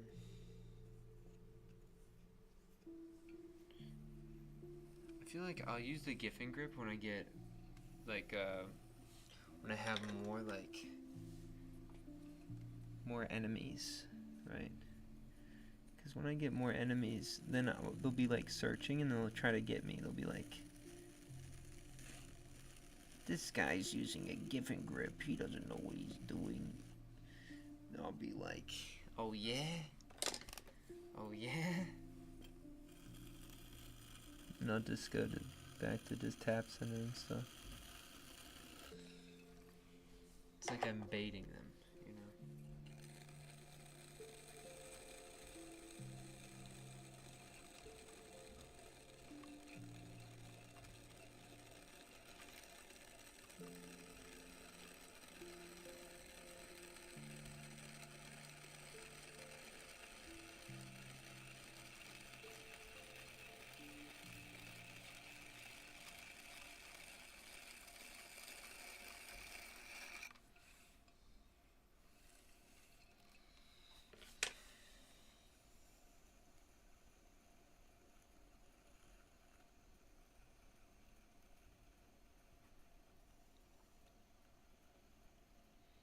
I think it is a hindrance personally, but I feel like it'd be good to just do it, so then I could bait the posh potters to like insult me, you know?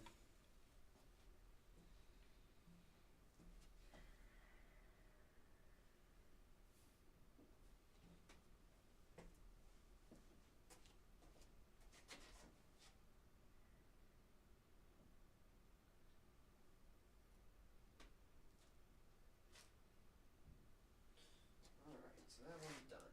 So we need another.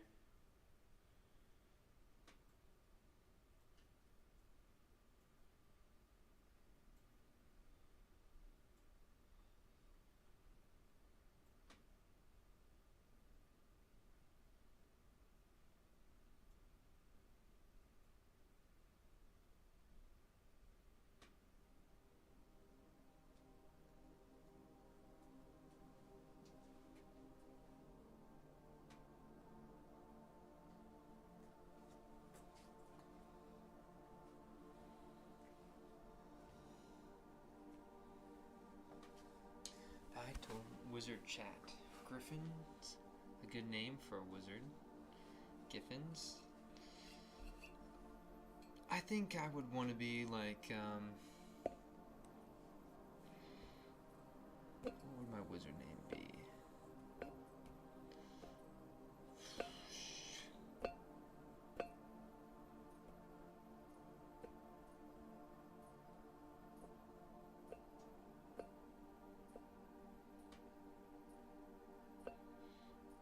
I don't know, like Goggles or something.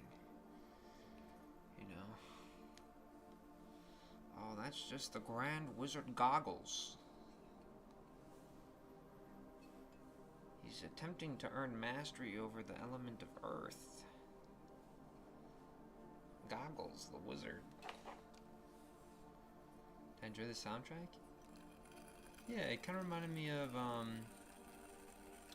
like if I was an alien, like, born on Mars, but Mars was like a populated alien city, right? And I was just like sitting in the windowsill as like a little alien Martian and just like looking out at everything. That was the kind of the vibe.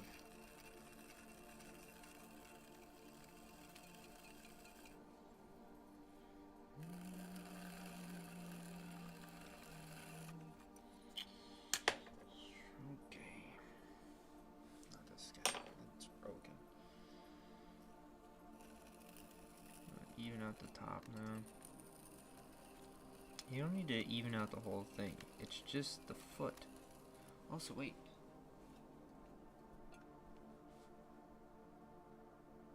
Do we like that foot?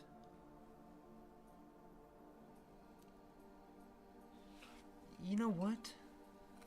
Let's just make this one annoyingly a small foot. Like, it's like if you fill it up on one side, it's gonna tip over.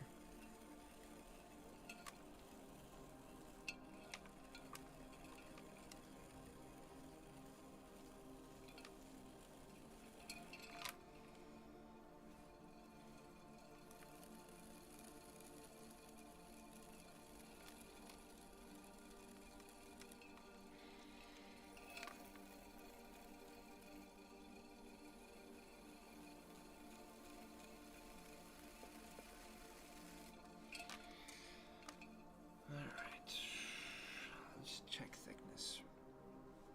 Okay. So we can probably still bring this up quite a bit.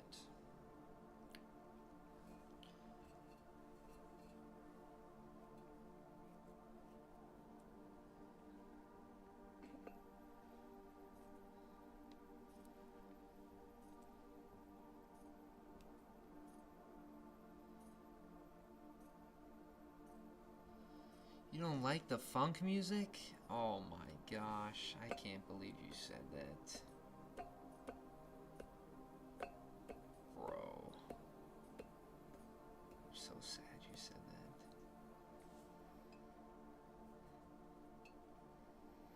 that. Alright. Again, we're pushing this down here.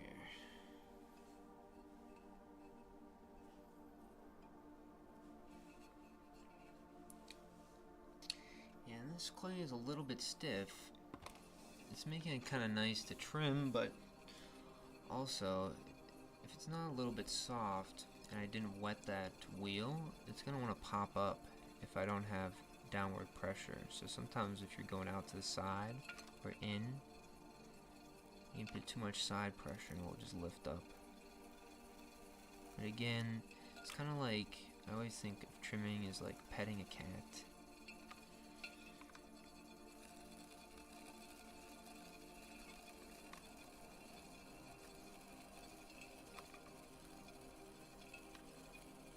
Oh.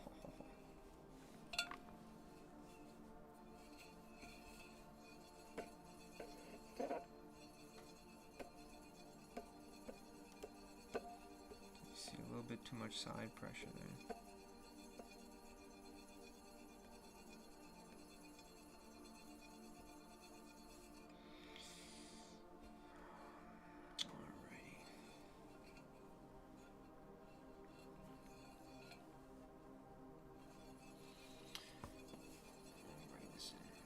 what makes it jump? Well, that one, it's a couple of things, right? First, if I'm giving too much side pressure, I'm trying to take too much clay at once, right? So if you try to use, that's why I always use the corner when I'm cutting, right? When I use the corner, you know, you have less surface area, so then there's less tension. The clay has less to cut through. Their tool has less to cut through, right? If you have a lot of clay, right, and you hit a hard spot, if it can't cut through it, you know, what's it going to do? It's going to pull your tool, or it's going to pull the piece off, right? So always kind of make sure you're not taking off too much and you're really allowing the tool to cut through the clay, and you're using the corner, not just like the flat surface area, right? Because then it's going to want to get snagged on it, right? Also, like hard clay is sometimes not super nice to us, right? And so that can also have an effect too. Like really soft clay, even though it likes to cut easy, right? It also likes to move, right? So when it moves, then it can actually dig your tool. It can pull your tool into itself, right? So that's also a little bit frustrating. Funk over funk? Oh no, I can't believe you said that. You made me deep clean my bathroom by talking so long. I thought this stream would be faster. I told you, you're only allowed to watch for 2 minutes. Trimming days are so boring. I still believe that trimming is L. It's the L. It's an L for me. And the tier, I should make a pottery process tier list. Trimming is bottom tier, F tier.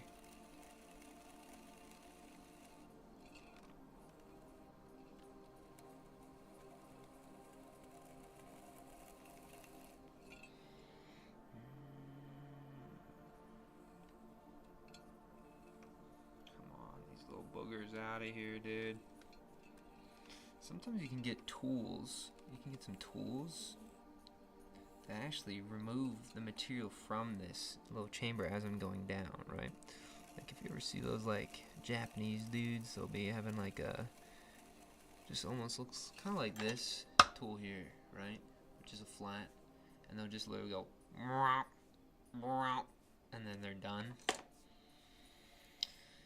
And they don't have to deal with getting all these little clay boogers out. I gotta get me one of them tools, yo. But I also think that's kind of boring. Like a lot of that stuff, if you see like those production trimmers, they make thousands and thousands of objects all the same, right? I feel like after a while that's a little bit boring. And I feel like we live in a world now where you might as well just freaking slip cast, right? If you want to make everything the same. I guess that's just my opinion.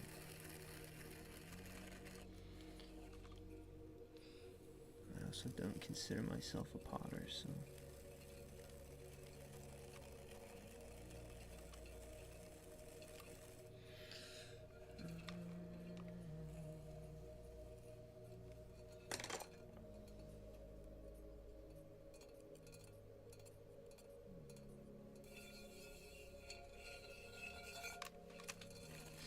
You think so?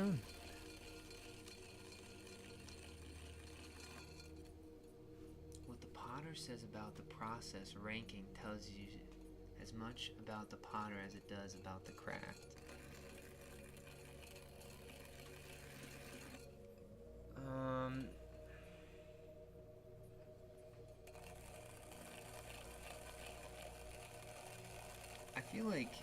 I feel like people who really enjoy the process of trimming, I think they either like just trimming, and so it's not really about form, right? I think that a little bit.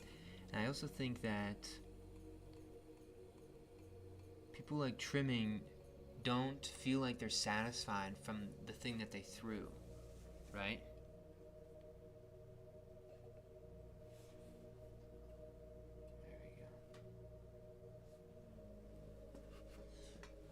There we go.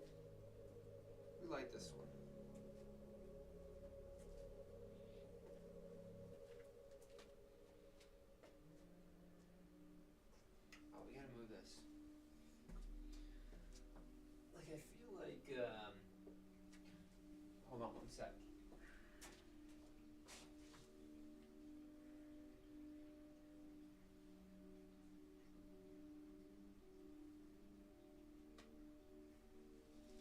Alright guys.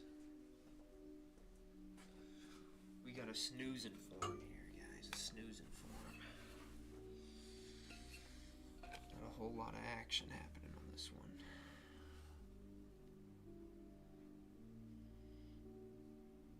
You're finding arguments against it when you should find something for it if it's in bottom tier already.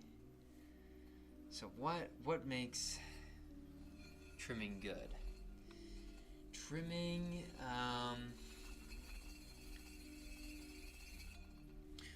allows me to throw off the hump. Yes, that makes it good. Trimming allows me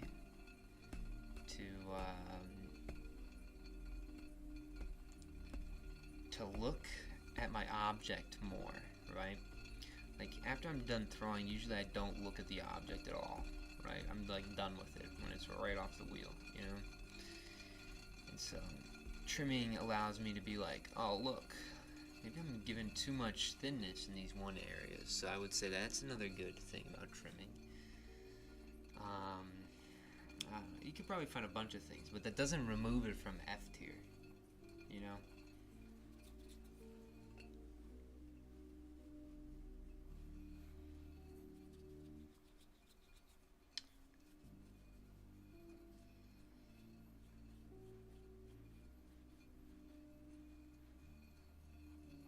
Oh yeah, I'm working with my nails just so I can tell, like, where I imagine that thickness. It's like, it's a guess. It's not like a confirmed, right? Because I'm guessing where I feel like that thickness is. And then I'm like trying to remember. It's almost like I'm pitting a little note, right? Like it's a note that, oh, okay, like I remember the bottom of the form looking kind of like this. And so I'm going to trim down to this point, right? So it's not fact, that little line there, you know. Okay.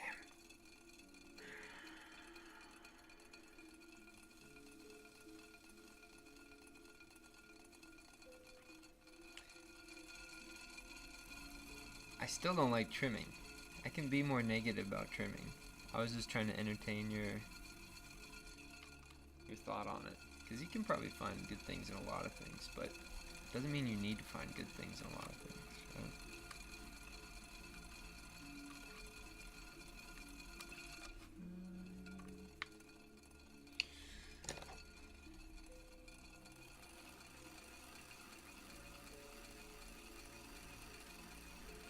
On my gravestone, it will say, died while loathing trimming. Look at that, I used a big word. Loathing, right? That's big.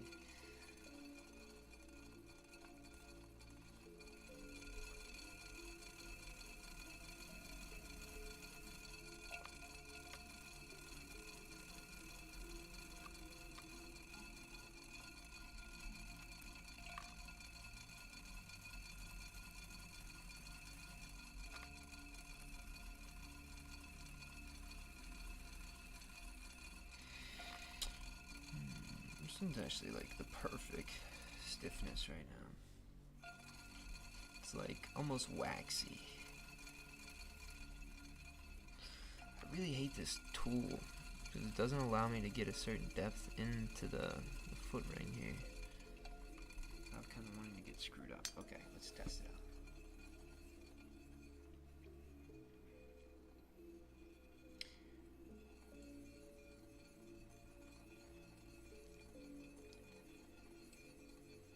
Can be more creative than that. A human lathe is pretty grim perspective that doesn't allow for much of a silver lining. Hey, what are you guys talking about? Human lathe you've always wanted it to be. I think that's trimming is just kind of like a human lathe, but I guess throwing is also human lathe, but it doesn't feel like a human lathe, right? Because it feels like when you're trimming, it makes the wheel become more apparent, right? The spinning of the wheel is like the focus, right? Where sometimes when you're throwing, the wheel sort of disappears at a certain point, right? Like there's sometimes when you're throwing where you just become so sucked into material, you forget that the wheel is even turning. That's, I think, the biggest difference, right? Like there's like if you're talking about like a silver lining with throwing is like it's so much more about material, I think, and like how you respect form than I think trimming is, right? Like trimming does feel like something that's like it makes me feel like I'm in a factory or something, you know? Like I think there's a lot of like negative connotations that my brain makes when I go to trim. Like I imagine like when I get home from work, I don't want to go trim, you know? Like I want to like create these forms and things. I don't want to have to do like the busy work, I guess, of the process. That's what this feels like, busy work. There you go. So I think if you like trimming, you like busy work a little bit, maybe. Didn't you just say you were doing some like you cleaned while you were listening? So maybe you just like busy work.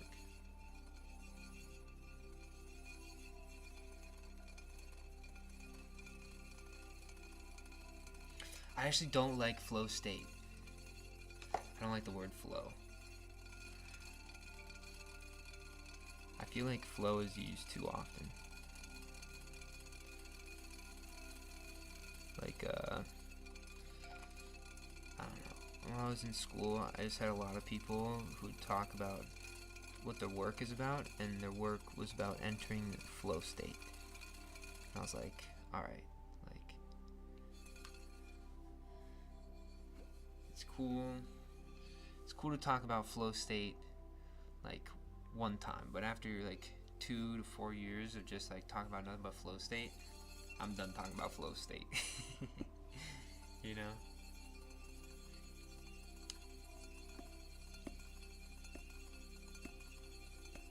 Yeah, I feel like that's pretty good. Like I said, I'm glad that you can enjoy trimming. I just can't.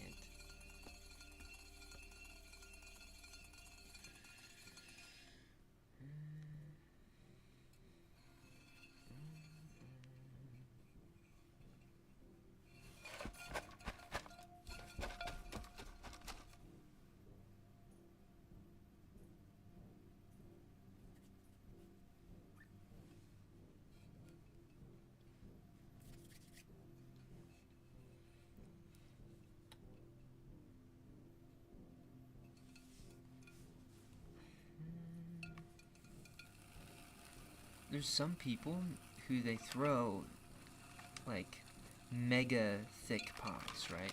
Like they throw their pots like 2 inches thick, right? And then they trim the whole entire form out, right? I feel like that to me is like carving. Like at that point you become like a marble sculptor.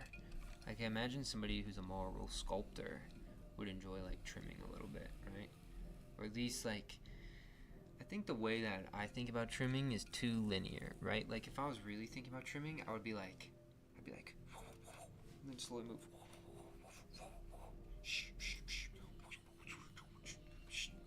you know, like and like really draw on the surface while it's spinning. But I think that's not what these vessels are really about. The vessel I'm making right now, I think, are a lot more of like actually trying to devour like bags of clay and like just produce and excrete, right? And so I'm trying to excrete these vessels that kind of reuse some of the discard a little bit. Not the trimming discard though, like I mean like those little ribbons that I make, right? And those become the handle, right? So I think it's more about that. But I think I display the work at least like the form is the focus, but I don't really think the form is the focus necessarily with these, because I think it's more about the the sitting down and working through the bag of clay, right, and throwing them off the hump, right? So I think in this way, the finished piece is the video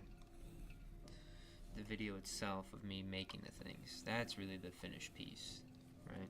I think I've been thinking about glazing like that more recently. Like, what is glazing? It's a finishing of the object. You know, finishing of an object can be like you literally edit image of the object, right? So, well, I don't have access to kiln for a lot of my stuff. That's what I've been thinking about.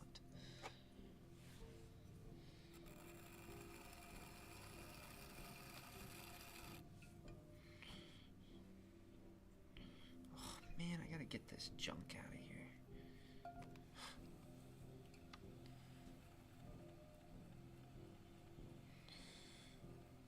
Alright, what are we thinking here? I'm actually thinking we need to make, well, here, let's check the weight. Oh, the weight is perfect, guys. Can you texture a pot using trimming? Yes, I can do that. We'll do that here with,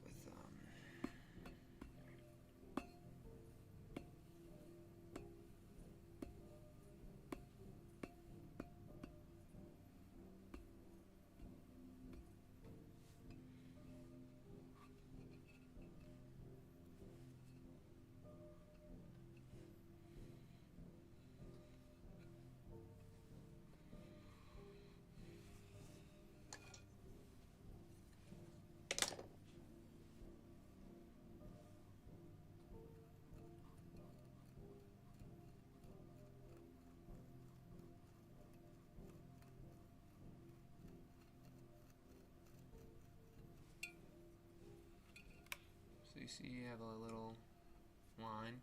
You can also do like chattering, right? But I don't have a chattering tool.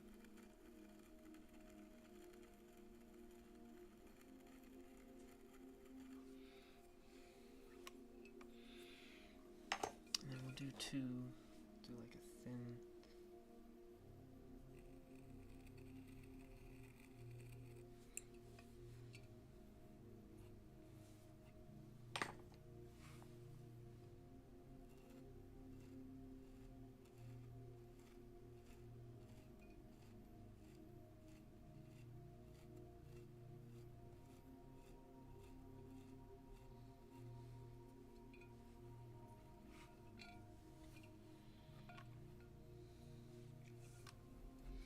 So you can see we did a couple different things here, right?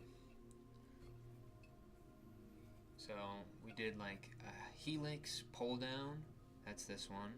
We did a little wavy doodle. We did a line, that's the closest one right around this thing. And then on the edge, we did like a faux chatter. So you can do a couple different things to, you know, do the bottoms. Those are just a couple. You can do a lot more than just that.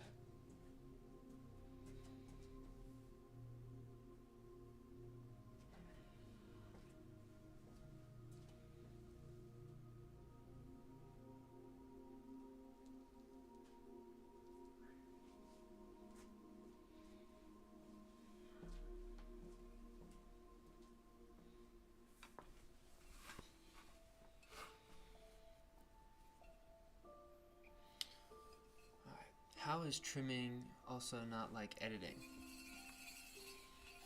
Because like when I edit, I'm not having to think about a wheel spinning. You know what I mean? Like trimming in an editing format is like not close to how trimming works here, right? Even though you're removing something, the reason I don't like trimming is not because the removing a material, you know. It's more focused towards like the actual like just like repetitive nature, just like looking at this wheel spin, you know. And I feel like there's not a lot of like things that I'm changing about the object. When I edit, there's a whole bunch of things I can do to the video itself, right? I can still add quite a bit of interest to it, where when I'm on the wheel just removing, it's so just linear, I feel like. and the wheel is the focus, I feel like.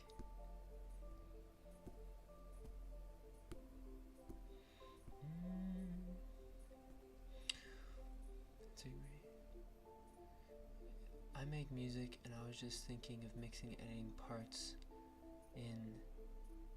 parts is like trimming. Cool, thanks for showing. That's cool.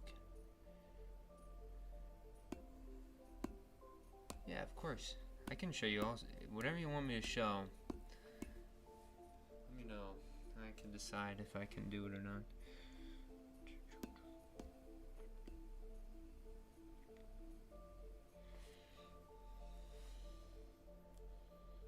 But that's kind of my thinking of, like, when I video edit, right?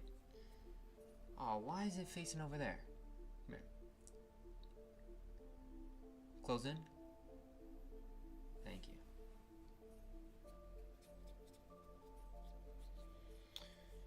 Wait, but if you have good preamps to begin with, trimming is much less. What's preamps? I don't know what a preamp is. Is that a music thing? Speaking of music, I listen. These are all music makers? What the heck is going on?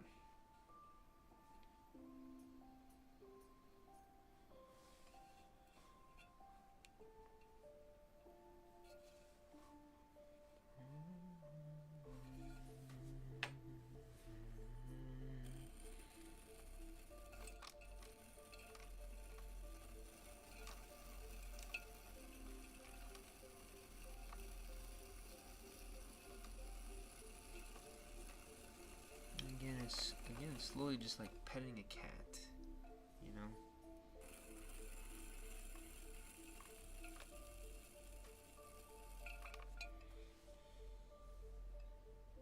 Blink. Oh, wow. So we're gonna do an undercut foot here because the walls of these pulled out weird vessels, right? They're decently thick, especially right over this pattern, but we want to preserve the pattern, so we're going to go deep into the vessel, into this wall, to remove material and thickness so we can get it a little bit lighter, but we don't want to make it too light, right? Because if it's a really thin to thick transition, you might get some weird warping or crack in there.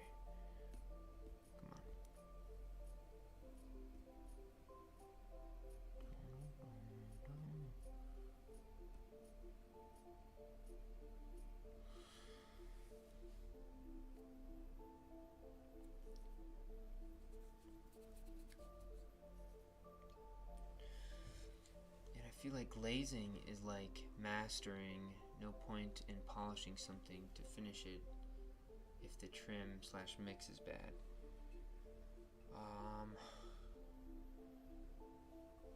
I don't know. I feel like you guys are having a whole like theoretical discovery in chat, and I feel like I'm not thinking about that right now.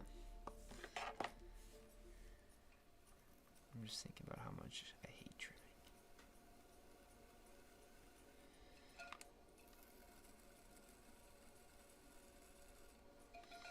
Okay, again.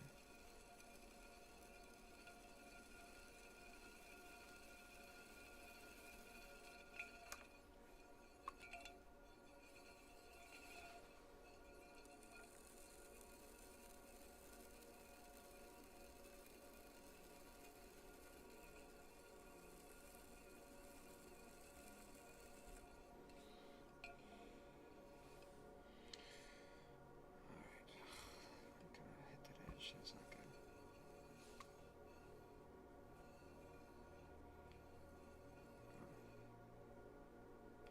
Get on out of there.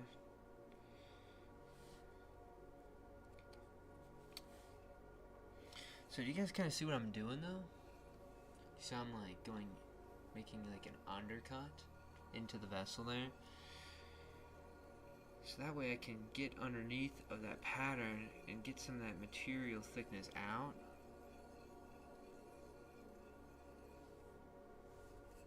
Without ruining that pattern there. If if I had a better tool too, you could really get underneath there, right?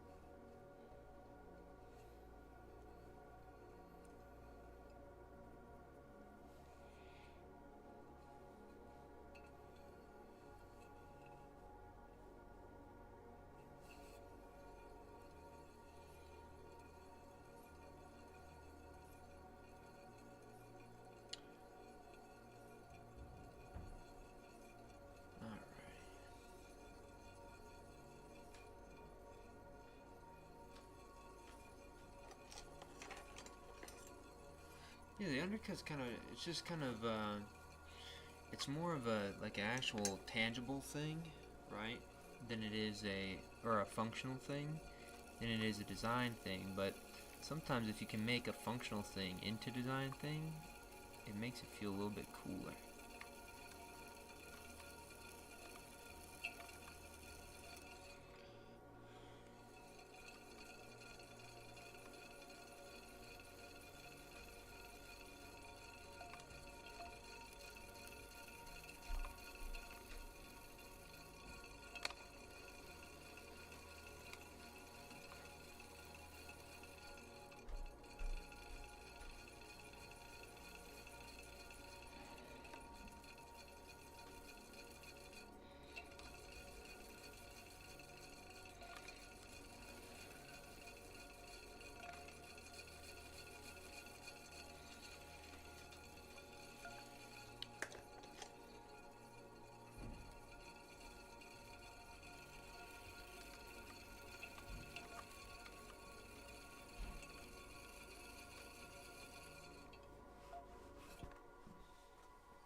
Form over function or function over form? How about function, function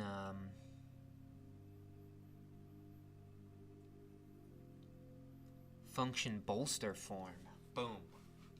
Mic drop.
Alright, see you later. Thanks for stopping in.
Have you made an edit where you sculpt the earth, like the earth spinning in your hands? I don't know, I feel like I'm already pissing off a lot of people by being Pottery Demon. If I start doing Pottery God content, I can only imagine it would just not... I don't know, I won't be allowed to go to the Vatican.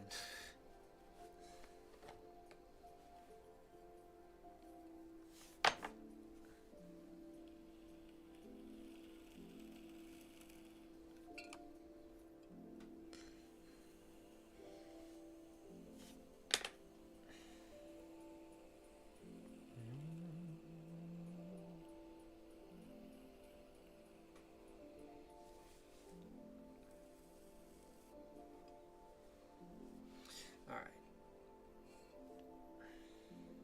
Oh, the weight of this one is freaking nice. Look at that foot too, guys. Look, it looks so wild.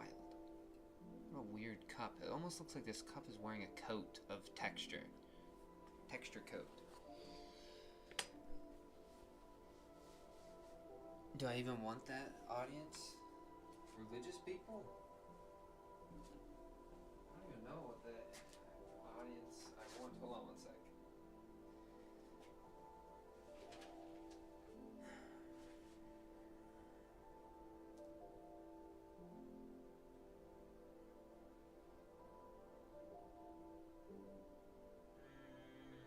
I'll do the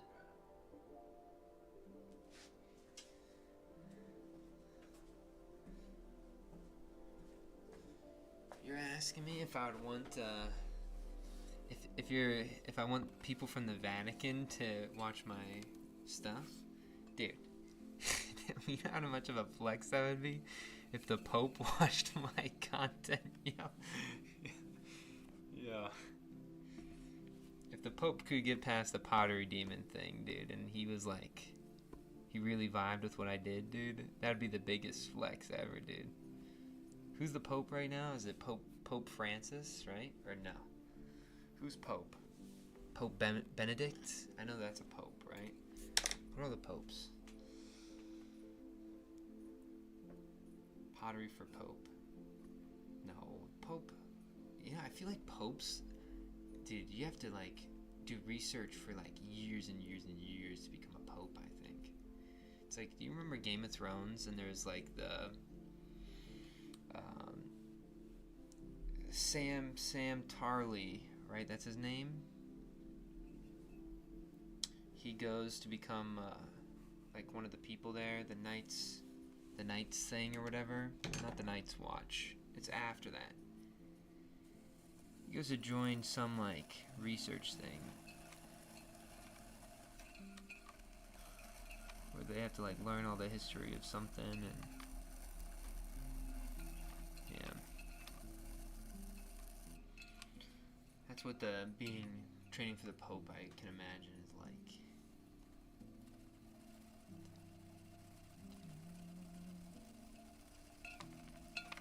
I wonder if there's like Pope journals, or there's just like a bunch of like journals from all the popes, and they're like talking to each other.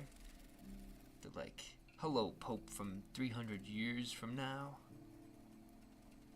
Today I had an Eggs Benedict sandwich, just like my name."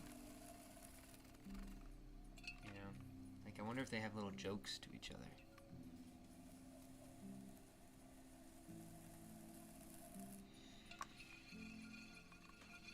Oh, there are? Whoa.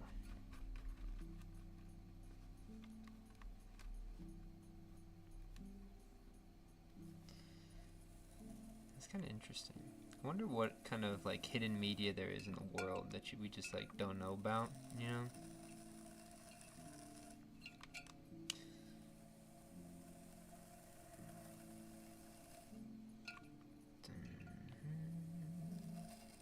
That'd be pretty cool to see. Like, think about it, like 100 years from now, they like people are gonna be harvesting our what's it called? Like text messages from like celebrities and like putting them in like museums maybe.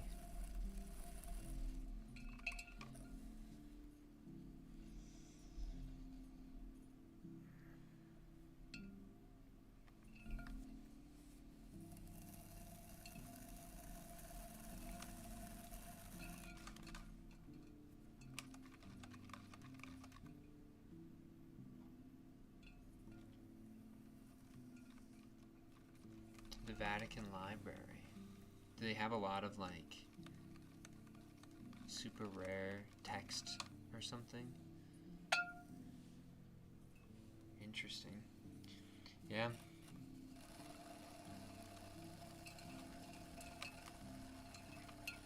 Who has access to the Vatican Library?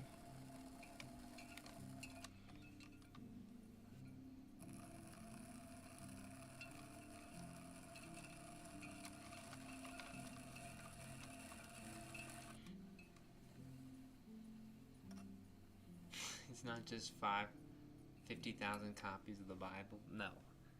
Dude, it's gotta be like some crazy stuff, you know?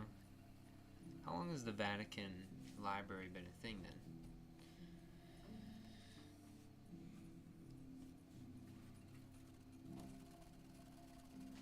Must be for a while. And I wonder if like anything was gotten like purged, like if there's a massive purge of books in history that I don't know about from the Vatican.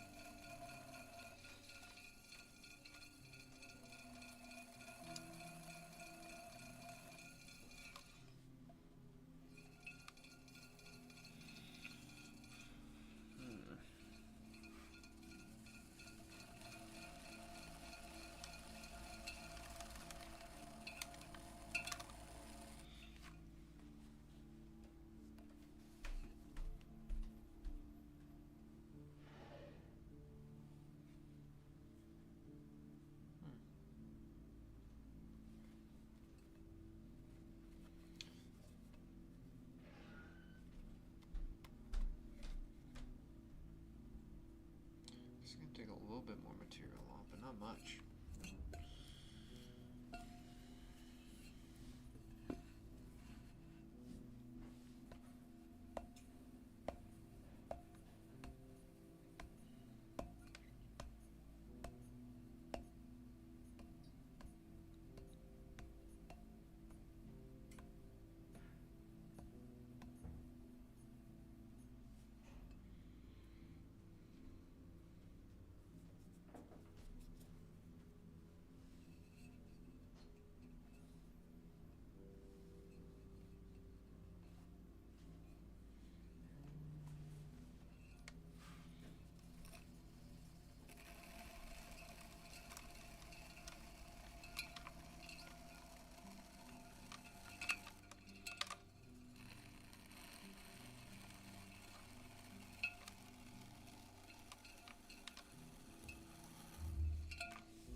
getting thin. You can even see that whole rim drop down, right?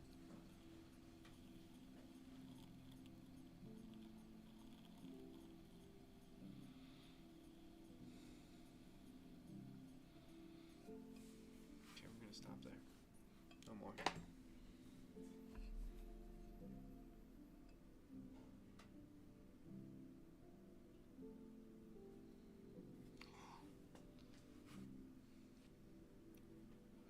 A little bit too close.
there shadows?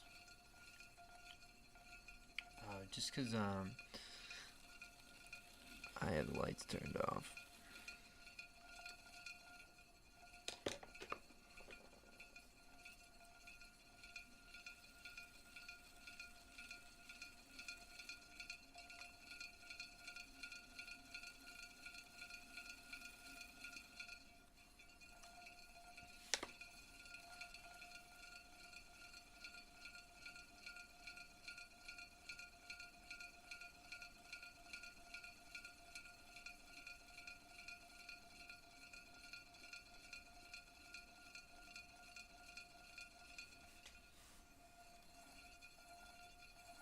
Gotta cut it off better.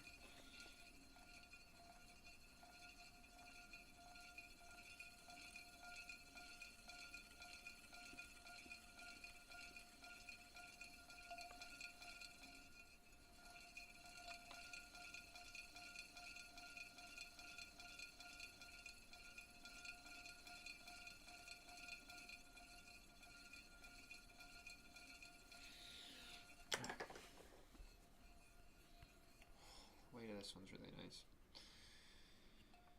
Okie dokie.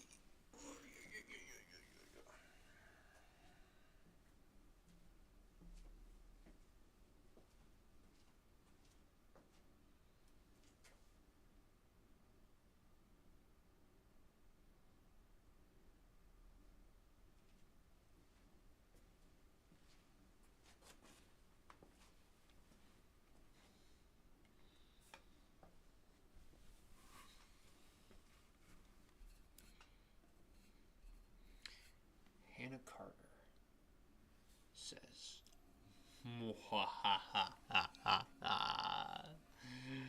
I'm back.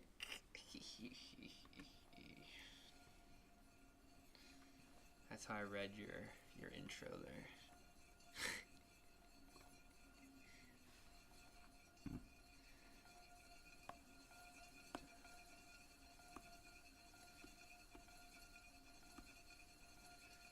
It's on the pot. I can turn the lights back lighter, really.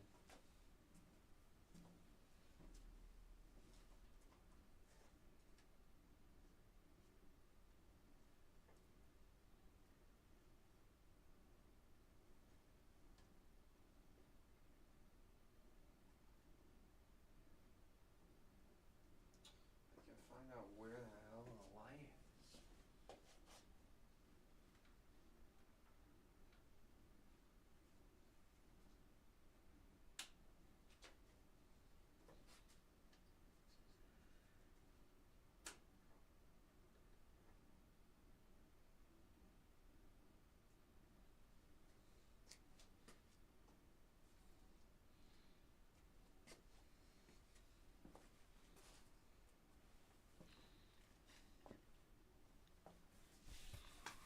I'm gonna get some water.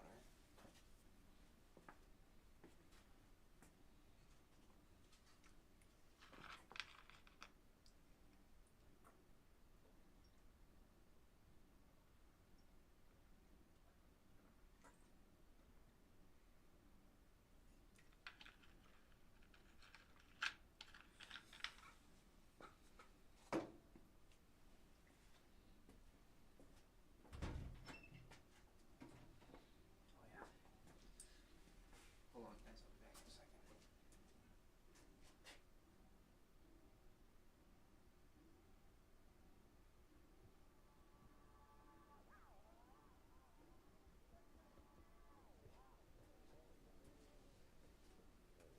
But I told y'all to get the clothes off motherfucking Joe. Get the clothes to Joe.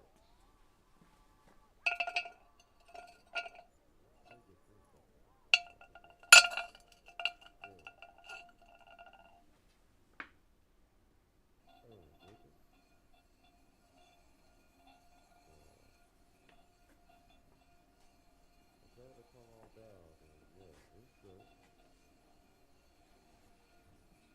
This is all fun. Oh yeah.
let's get our little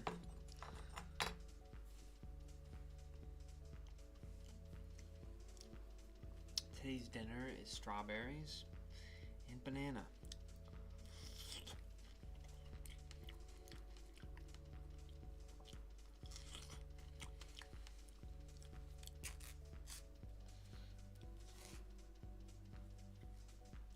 Wait, sorry if you guys can hear me chew.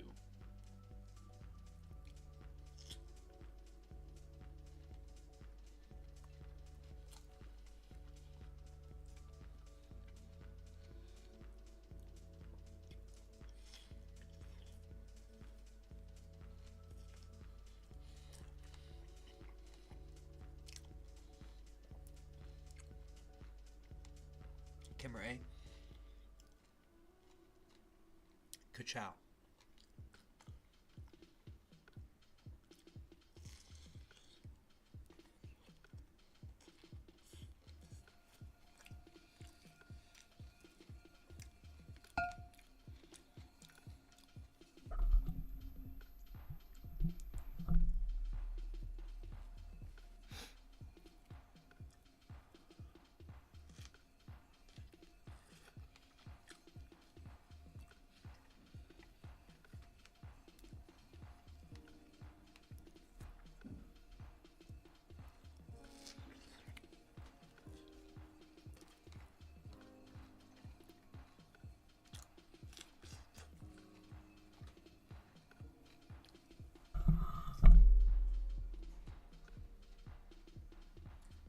I want you guys to hear me chew.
I know, I didn't want you guys to hear me eat.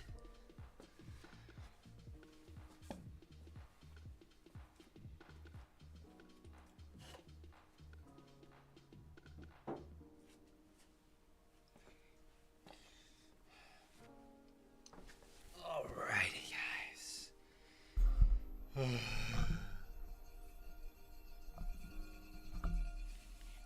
Back to trimming. That was my dinner.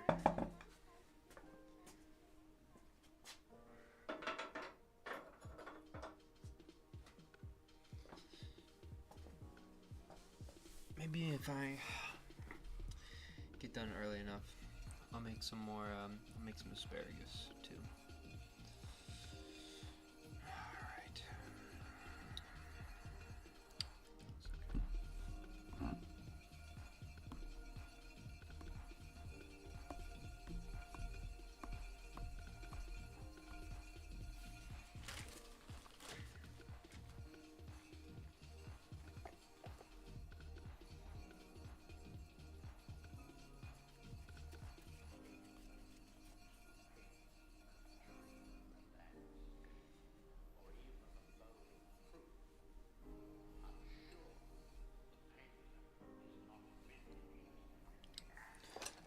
I was an ant and I stumbled on strawberries.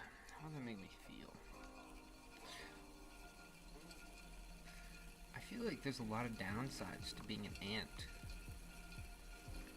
Probably don't got a lot of individuality as an ant, you know what I mean? You're kind of working for the vibe.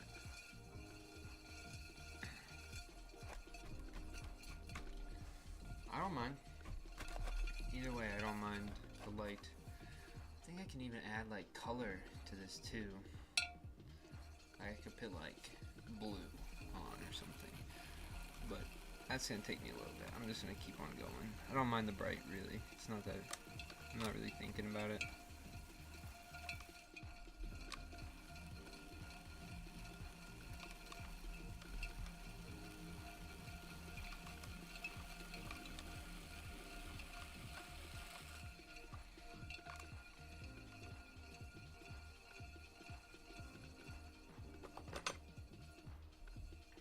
From eating cookies to fruits and vegetables, you really leveled up in 2 days. That's hilarious you said that.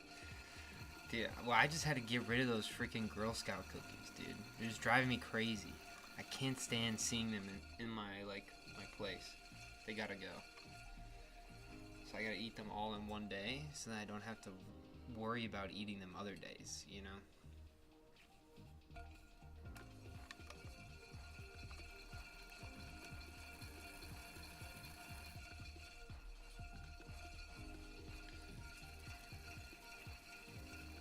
Don't worry, I usually don't eat fruits and vegetables. I usually only eat meat.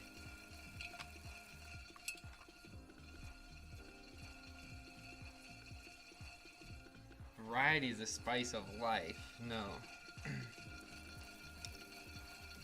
Consistency is the fuel for discipline. Yes.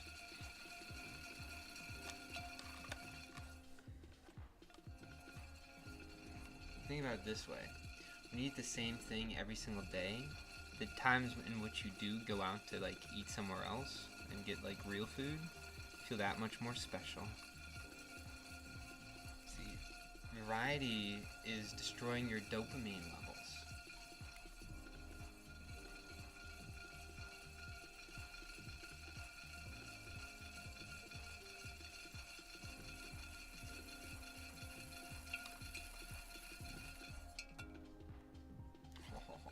Can't go any deeper than that.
Where the heck is this thing? There we go.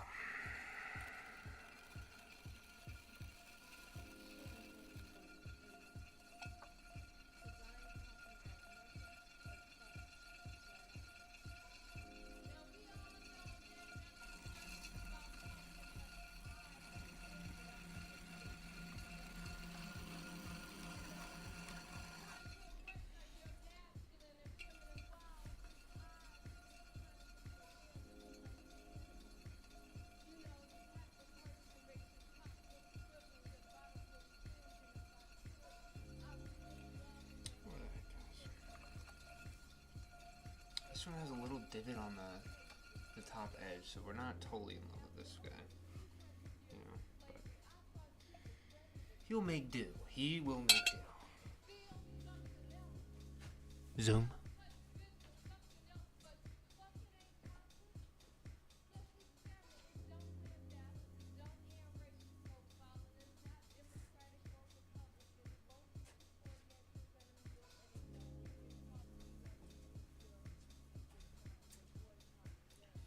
I wonder why this camera is so far out. Hold on.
You eat chicken with rice 2 times a day, every day. That's so epic.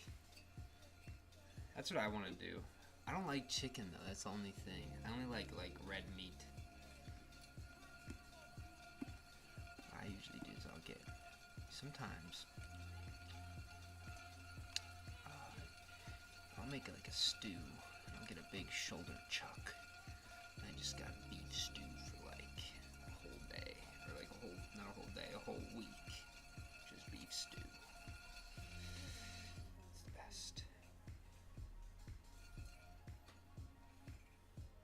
Oh, I didn't even feel this one out.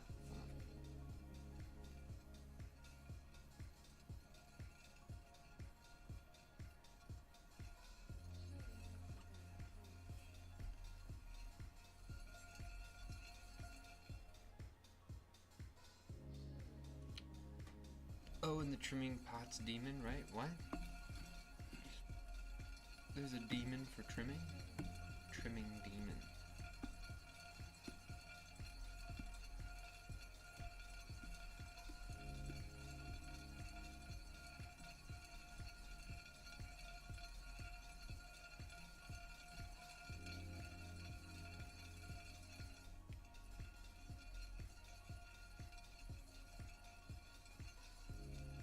Get new dopamine when I taste new food. I feel like, I don't know, I feel like I gotta get back in the mindset of food is only just fuel. It's nothing more than fuel.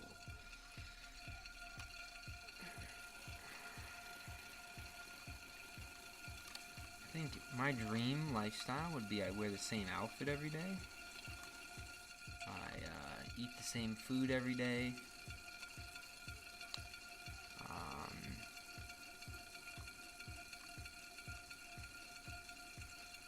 What else? Yeah, that's just that. I need those 2 things. I'd like to have those 2 things.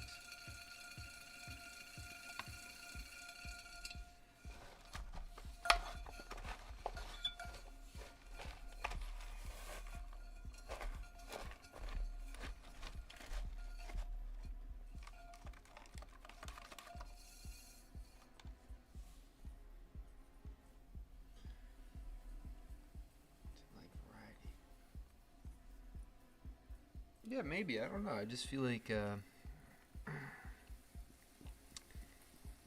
anytime that I feel like I have to make a choice with food, or like if I ever go out to eat and I look at a menu, looking at a menu frustrates me. Like, I don't want to look at a menu.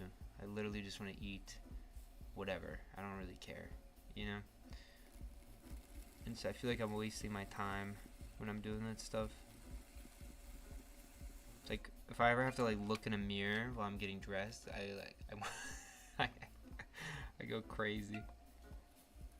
That's all. I just pitch stuff on, and I'm like, it's gonna get covered in clay with anyway, so I don't really care, you know. But if it was just the same, that'd make it even easier.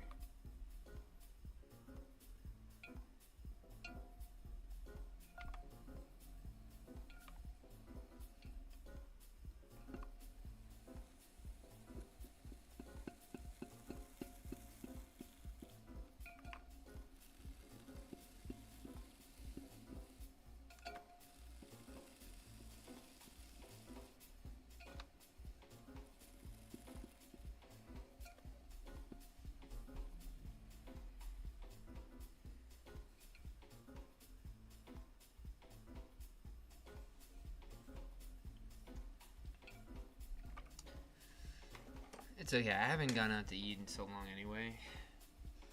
When was the last time I went out to eat? Last time I went out to eat at a restaurant was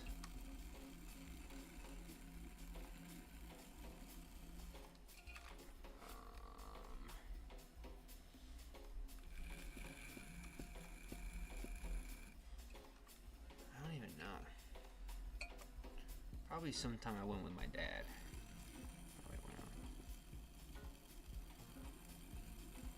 My mom took me out to breakfast once, actually. So maybe one of those two.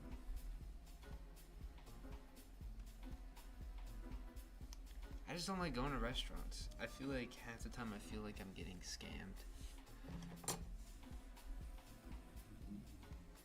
And I think I'd rather just have like anything in an air fryer. Like I'm telling you, chicken at a restaurant isn't that much better than chicken in an air fryer.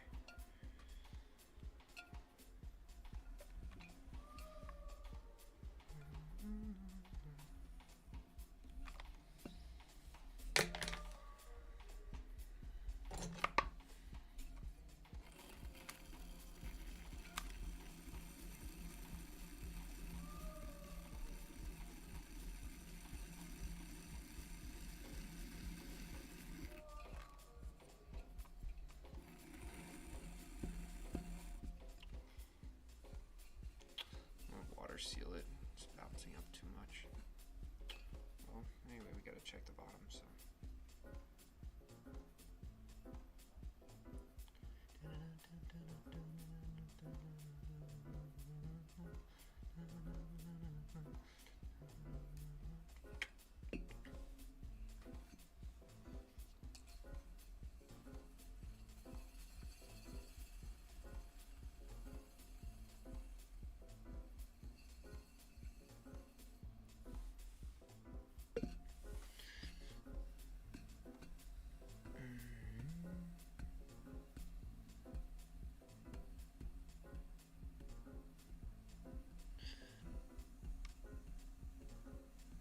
Oh yeah?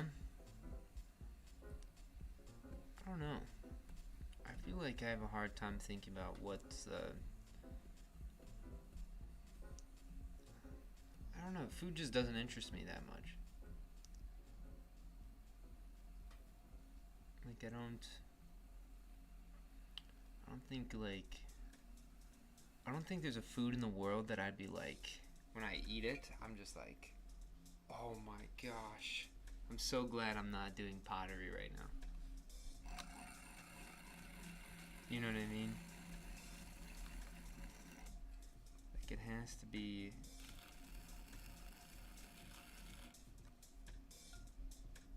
just has to be different.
kind of books do I read? Novels? I don't think that question was for me. I don't really read.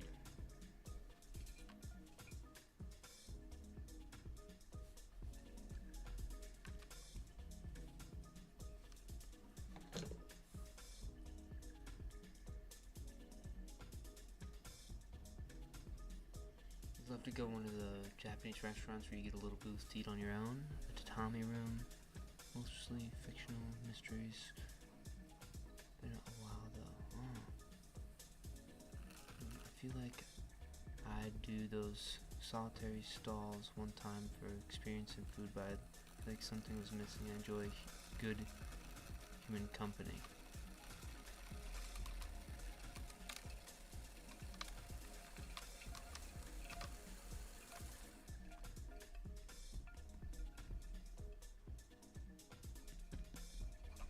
Actually pretty thin. I can't go any deeper than that.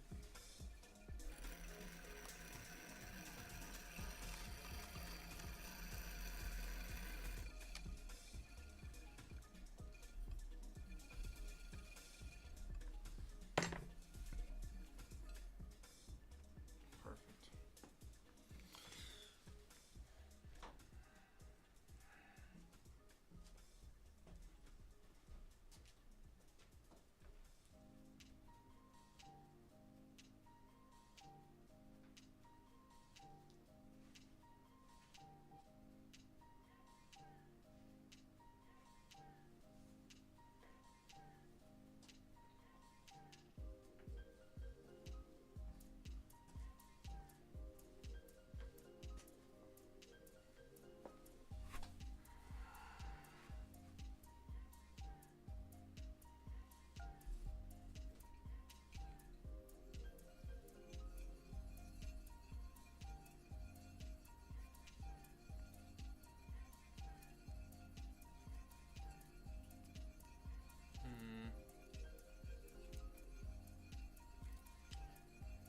Cruise lately with a magazine guy. I like pictures. I love pictures.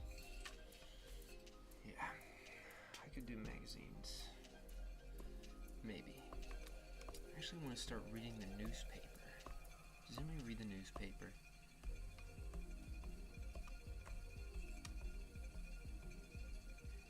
I feel like if you tell people you're reading the newspaper, you like are cool. Like it automatically puts you at cool status in my mind.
CAT scan.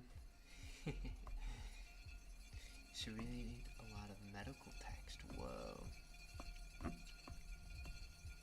Aren't a lot of the illustrations in medical textbooks watercolors? There's like some famous watercolor artist who does a lot of those textbook illustrations.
Dang, so you're a big reader then.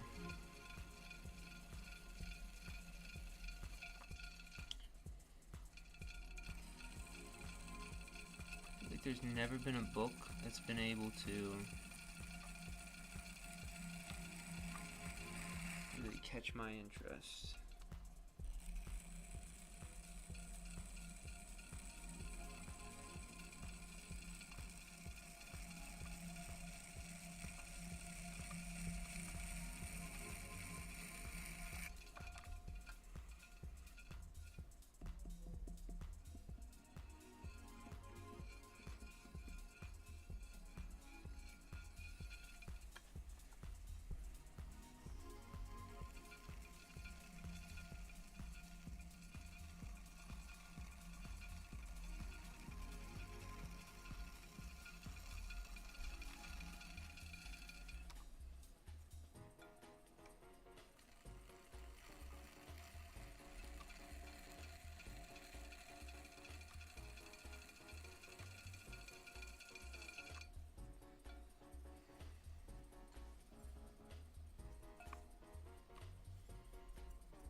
Guys, talking about medieval oncology. What the heck is that? That sounds crazy.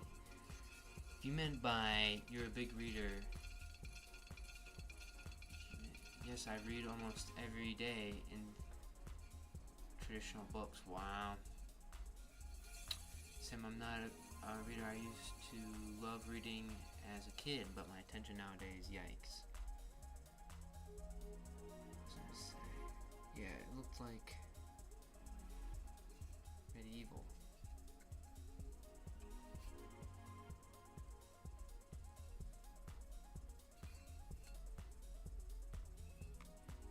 Oh, not medieval. Oh, okay.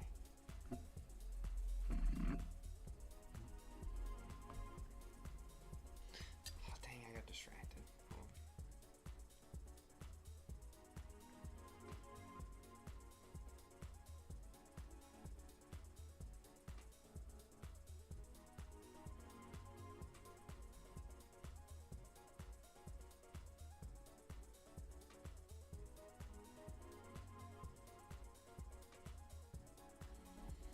Actually, I think I should just be done with this one, to be honest.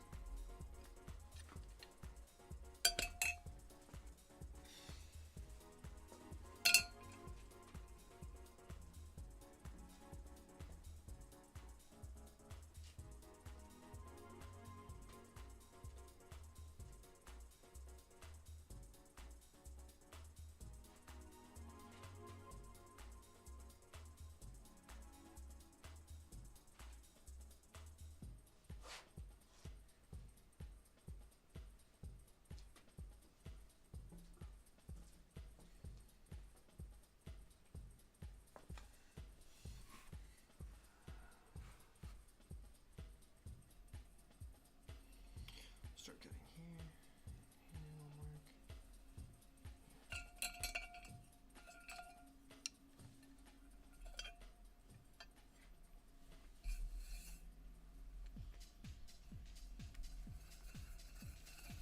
What's House MD? House music demon. New music genre.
What the heck? Give me that back. Well, that just goes to show you how. So instead of, if I was holding on to the tool really tight, right, what would have happened there is the piece would have went flying, right? So just goes to show you guys how loose I am holding this tool, right?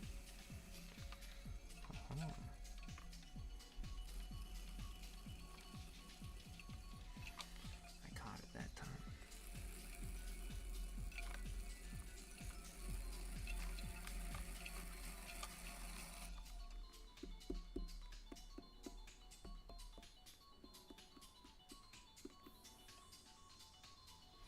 I feel like it's, I can still remove more, but let's see.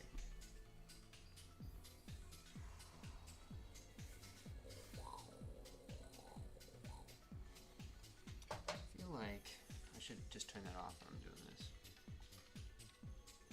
We can go a little bit further.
thinner than that. That's the limit, dude. That's the limit.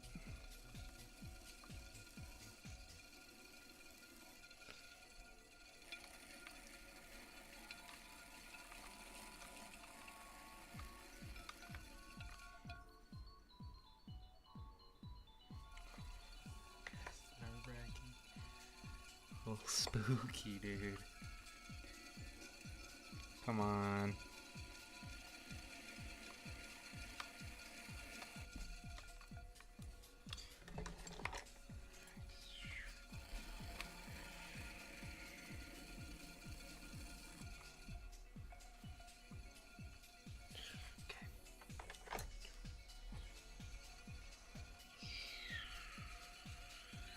First plunge.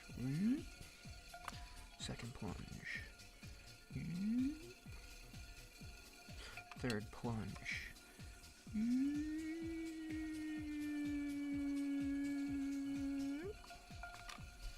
Smooth. Smooth. Smooth.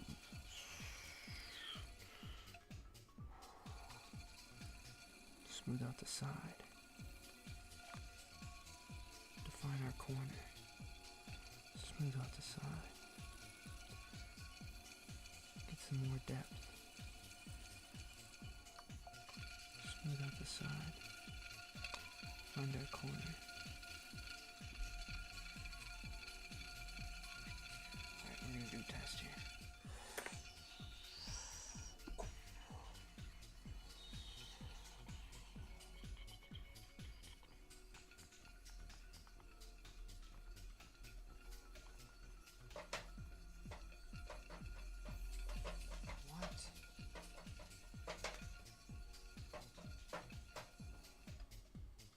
This guy was the middle. And now he's there forever? Whatever. That's fine.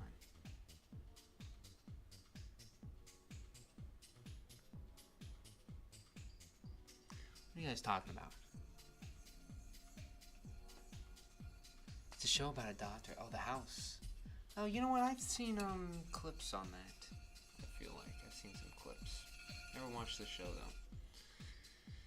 I feel like most people watch things through clips these days. Speaking of music, Demon gets pumped up with the right beat. Not gonna deny it. I am feeling the beat. This one is Noodle Heaven. Like the noodles coming off of it, or the noodles that could potentially be going in the vessel.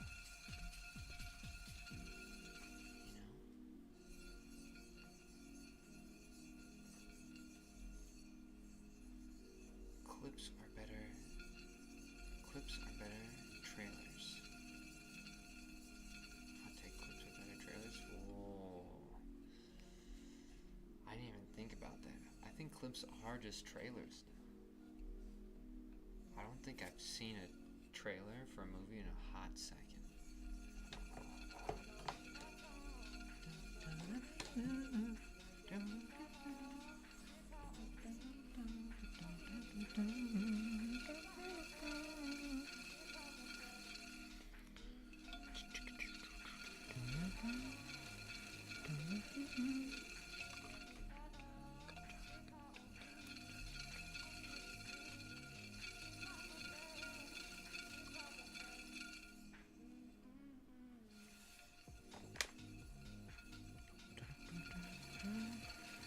I'm telling you, dude, this is the type of music I would play in my house, too.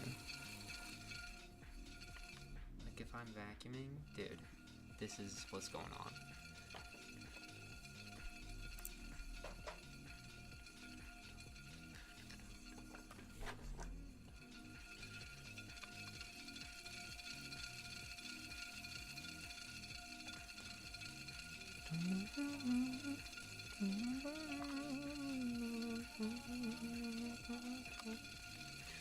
This is gonna be another channel I was gonna make. It's just called Rave Pottery.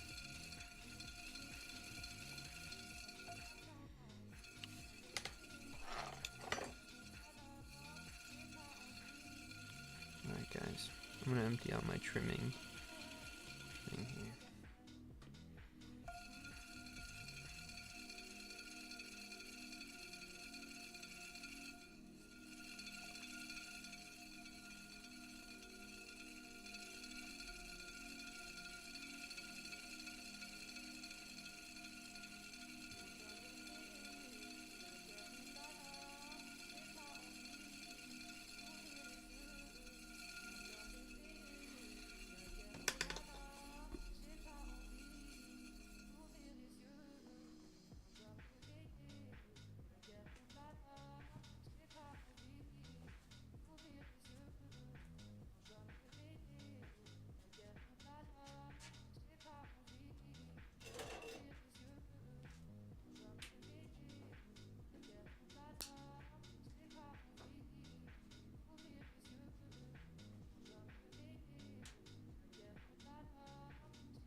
Good job.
Zoom.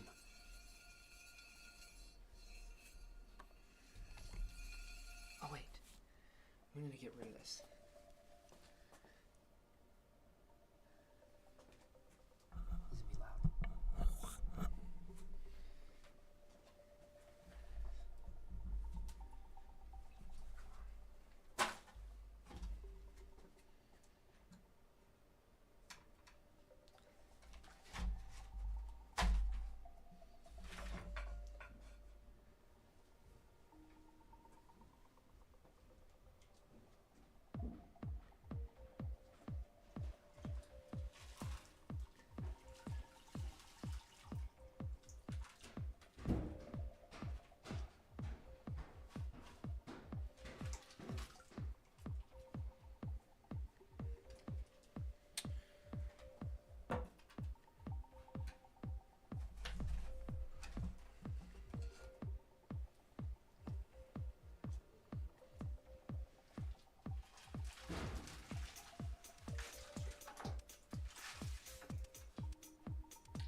I'll see you around.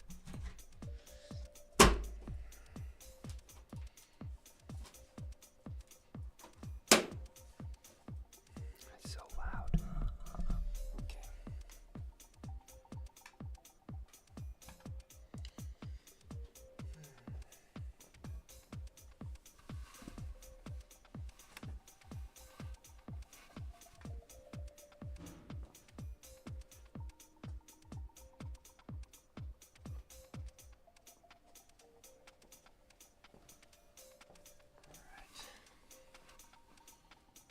Alright, see you around.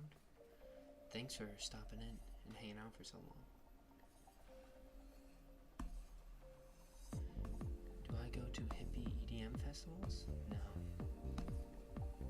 I've never went to any sort of festival. Or like a party thing.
festival going on now, about 15 minutes from me. Then you gotta go, dude. What are you doing? What are you doing here? You gotta go to that festival, dog.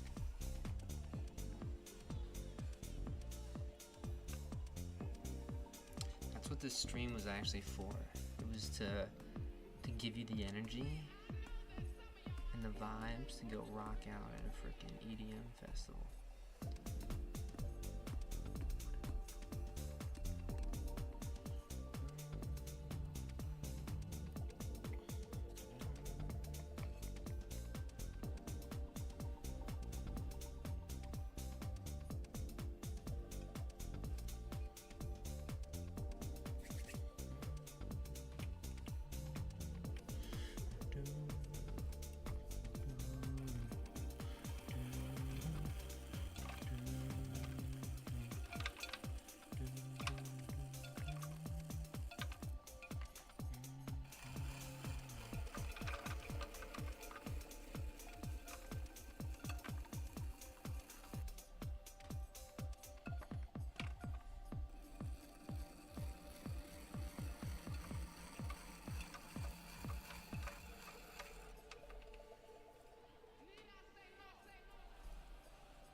What if you don't even know it, right? Where tonight is the night that if you went to this EDM festival, it was gonna change your life, dude. Like, you're gonna like find a friend there, and you and that friend are gonna start a business, and it's gonna make you like billionaires, right?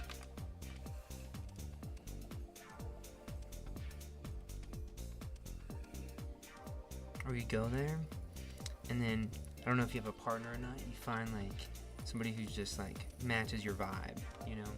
And this is like the night you could talk about. It's like 50 years from now, you know.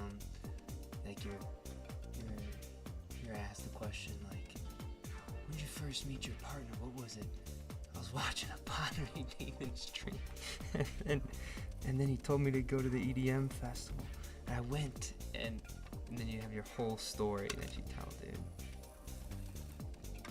How cool that would be? It'd be so epic.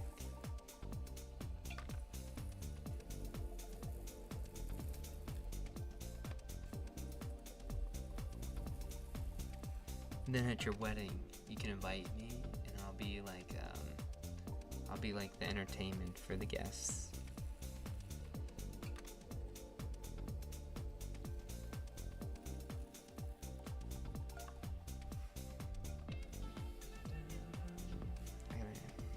This foot is a little bit too fat. I gotta thin out this foot just a little bit.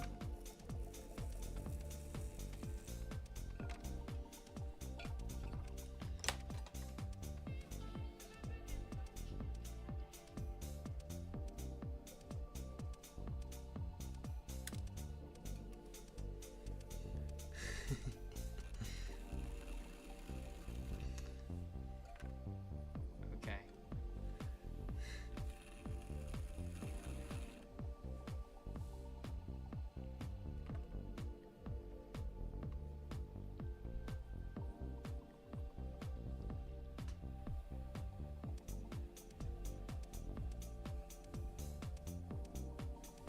Would I actually go if I was invited to a viewer's wedding? Well, I would if I had like if I had a lot of money, I would do it, right? Because right now, like, I gotta get that stuff figured out, right? But if I had like a lot of money where I felt comfortable going and traveling, yeah, I would do it.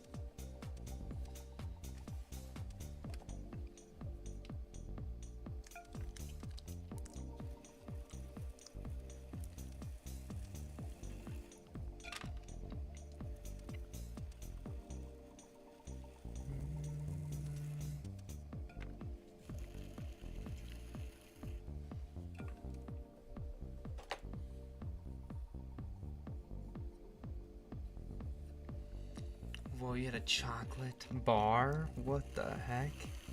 That's amazing. I would have just stood over there with like chocolate covered cheese and chocolate covered. Is chocolate covered meat a thing? Do people. Well, people do chocolate covered fruit, so I guess that's a thing.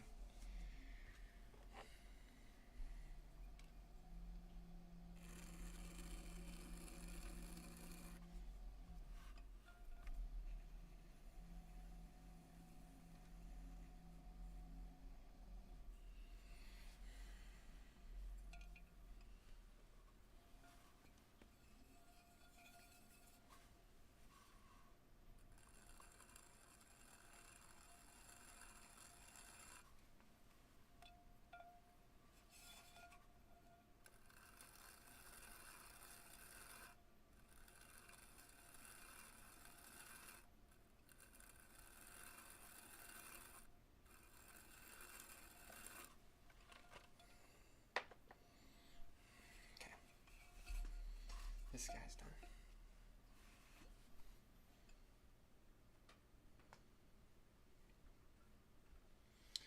Oh, I actually have to remove more material. Oh, I'm going crazy. And there's no more music. Hold on 1 second, guys. We need some more tunes.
Pretty loud though.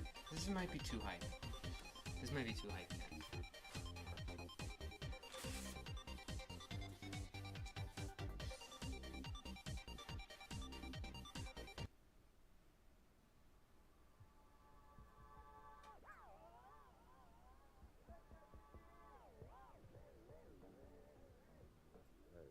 Well, It's DJ My Time in the mix.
music festival is right here in the Pottery Festival. You got a Pottery Festival where you are? I have. Have you visited? Me? Pottery Festival or Joyce? I've never been to like a festival, but I've been to like a convention, which maybe is a festival. I didn't even know like a pottery festival exists. Where people like go to celebrate clay.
This needs to be like my freaking alarm clock.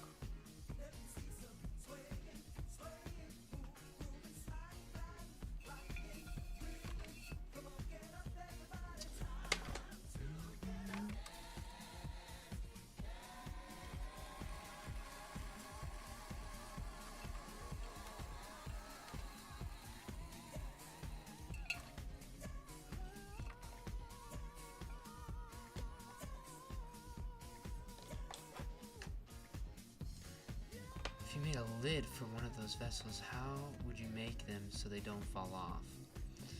A lid for one of these.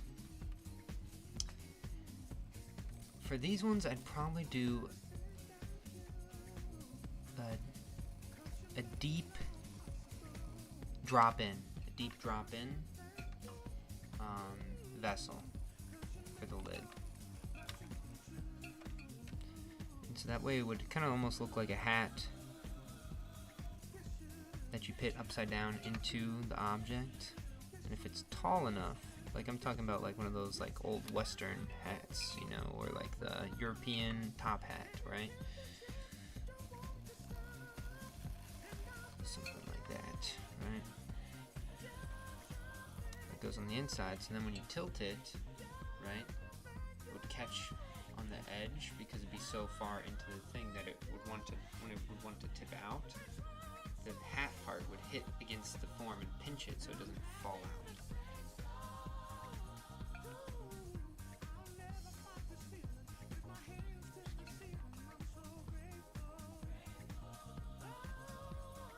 Should travel and stream in a forest and a mountain collaboration is also something I fully support.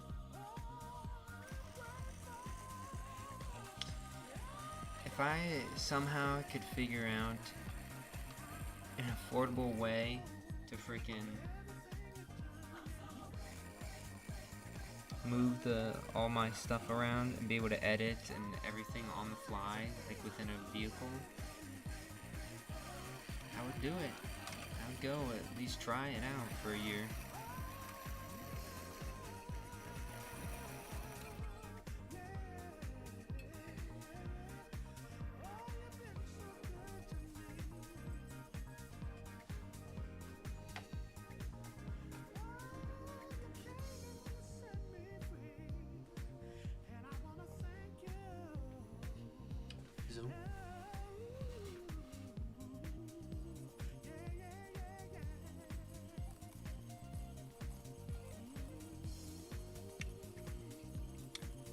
like, I'll go over jars one of these days. Maybe that's what I'll do instead of, maybe it's time I do the jarred water whistles this. Alright, I'll show you guys my newest idea for the water whistles, for Gen 5 water whistles. Cause I liked Gen 4 water whistles last week. I thought those were really good.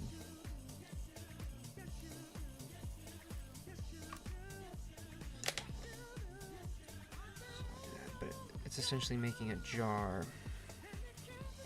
where the lid has a whistle on it.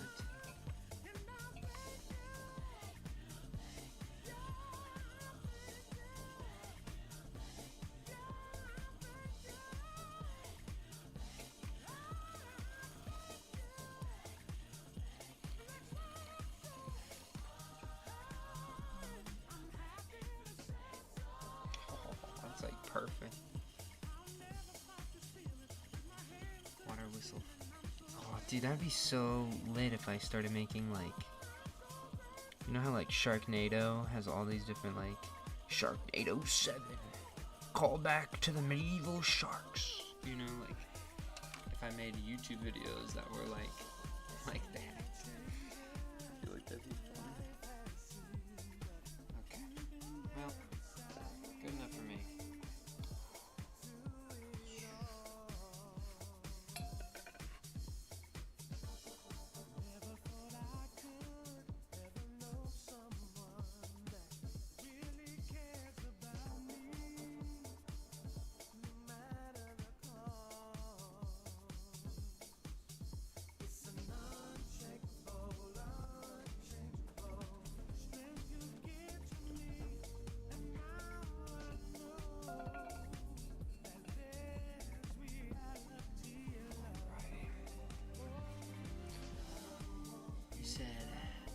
Water whistle with the two dragons so much, by the way. It came out so different than when I saw it before it was done.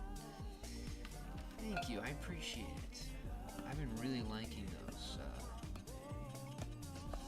The most recent batch, they're pretty good. And I'm gonna be making, like, the new ones are gonna be nice too, but I feel like the last batch, there is something that I think on a couple of them that turned out really good. Like, they felt like a complete object. I think the first two batches, like, there was good singulars, but the batch didn't feel like it was saying anything. It just felt like a bunch of singulars. Where, hold on. Where this last batch, it felt like I was like had a feeling, a vibe throughout all of them, which was really nice.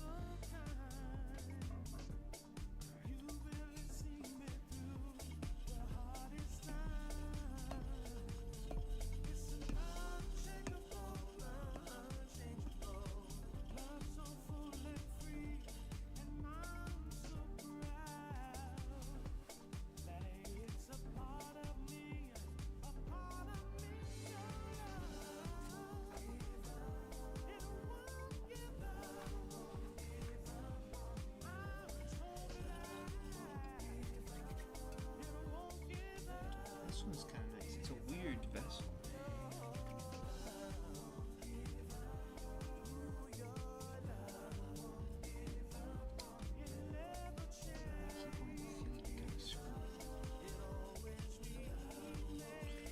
Alright.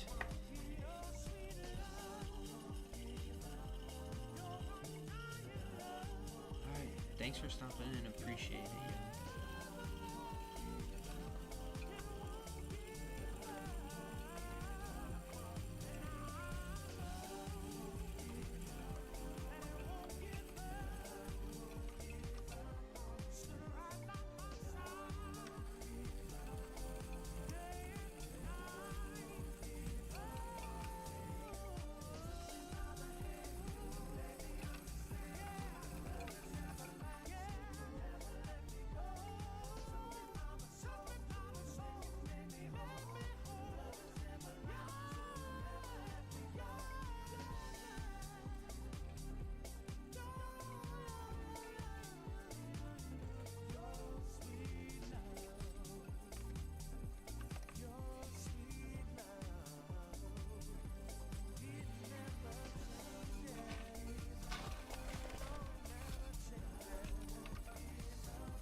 was just trying to kind of get these down a little bit, so I kind of worked with the form a little bit better. I gotta go back and do some more, but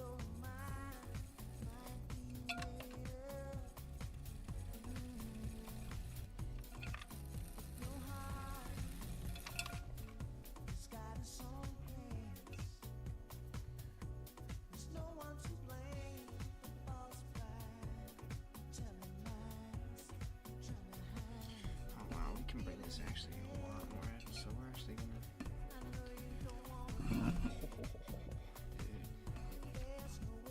This is a dangerous one to tap center because my finger gets caught.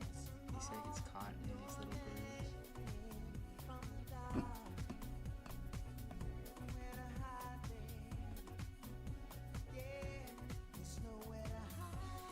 was trying so hard to get away from this, dude.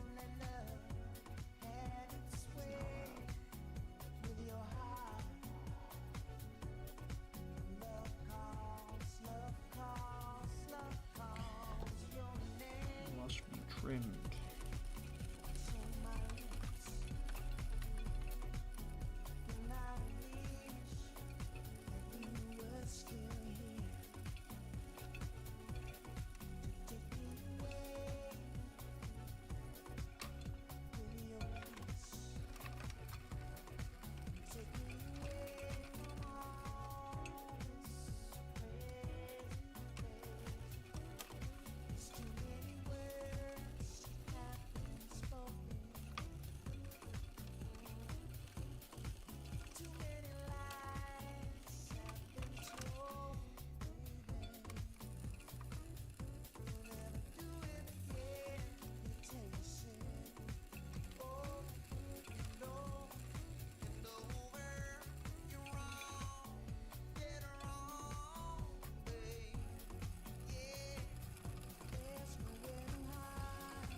Crazy.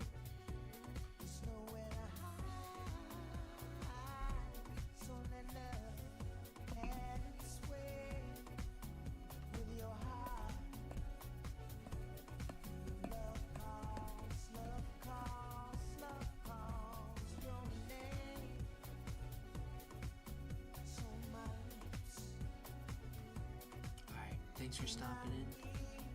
Appreciate it.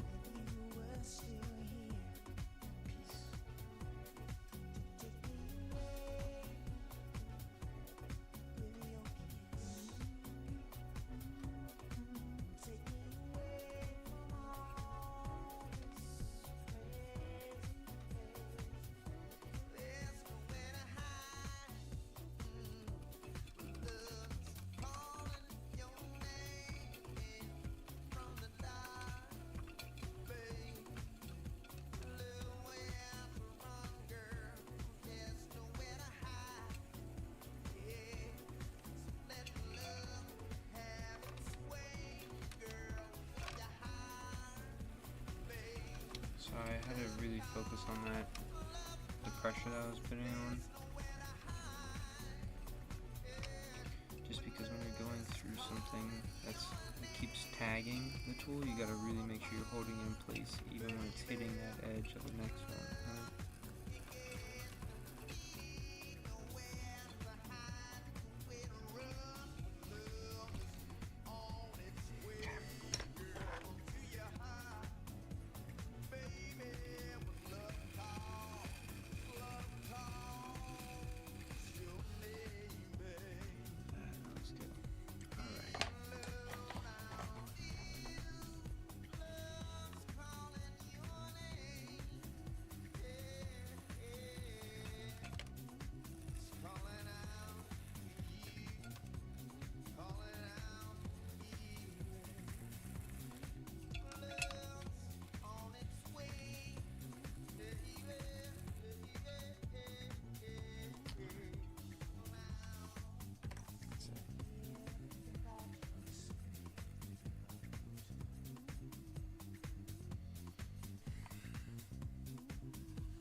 there's so much clay at the bottom of the vessels? Well, that's just because I'm throwing them off the hump. That's how they are.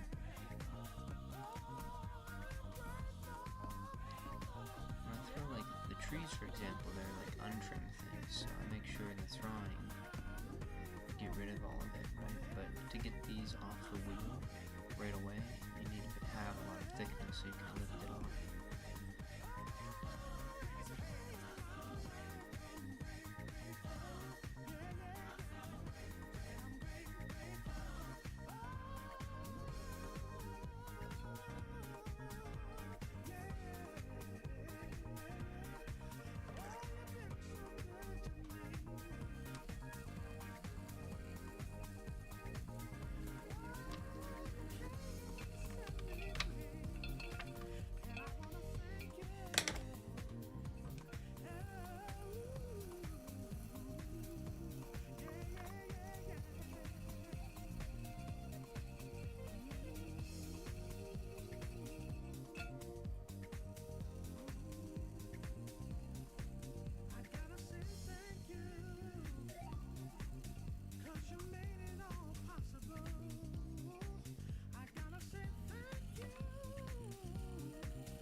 Feeling out that thickness.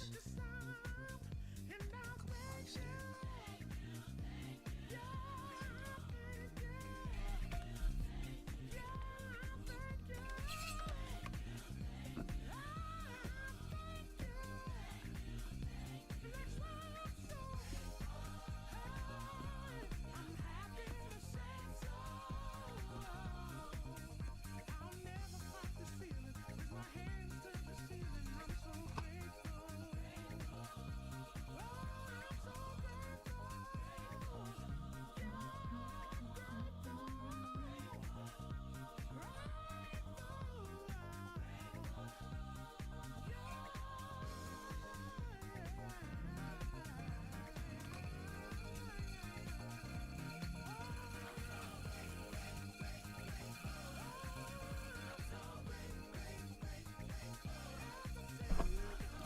Sorry about that.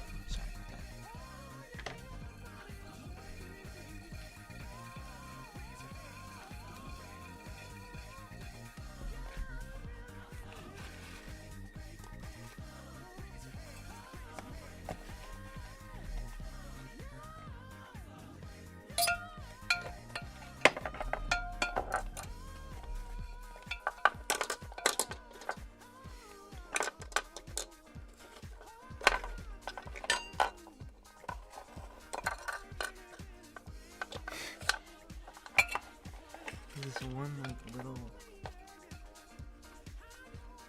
Sorry, I'm making so much noise.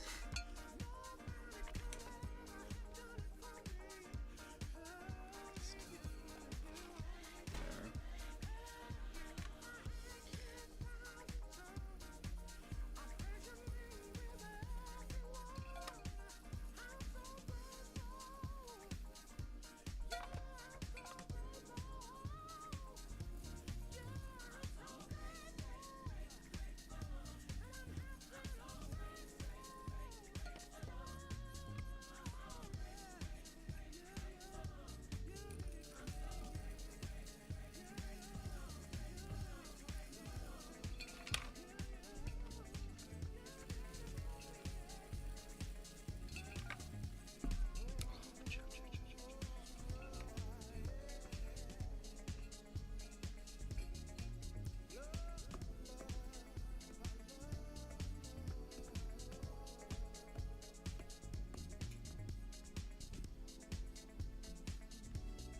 See how I was making a little bit, like I'm trying to make like an angled foot too, but then when I switched to having more surface area, all of a sudden, that thickness hit that edge too much.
Yeah, thank you so much. You stayed for so long. I appreciate you hanging out with me while I get through this trimming phase.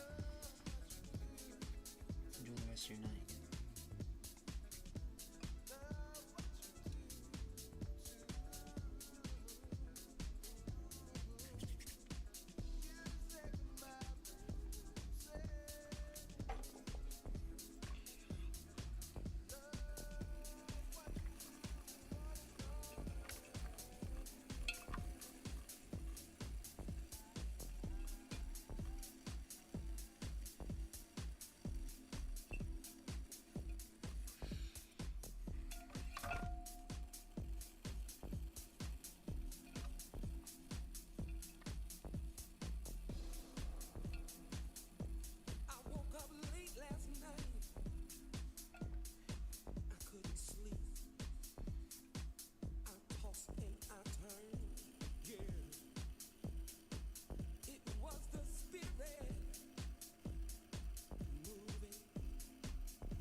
always says, love all the different variations so far.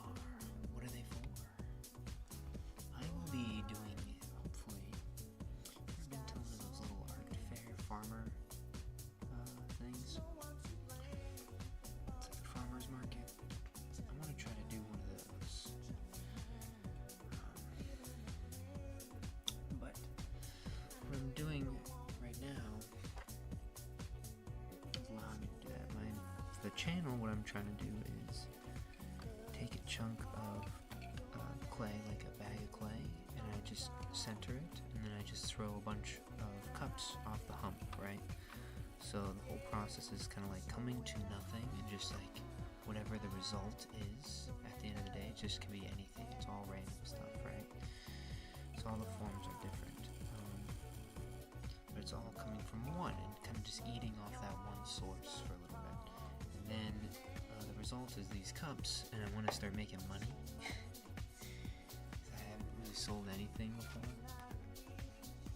so I haven't sold my work normally, only through like somebody wanting to like visit my studio and like get to know me, and then they bought some of my work, you know.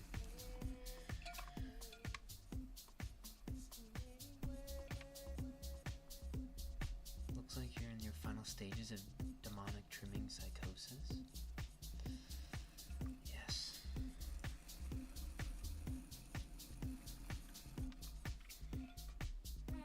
Don't worry. We'll be done with trimming. We just have one more day, probably.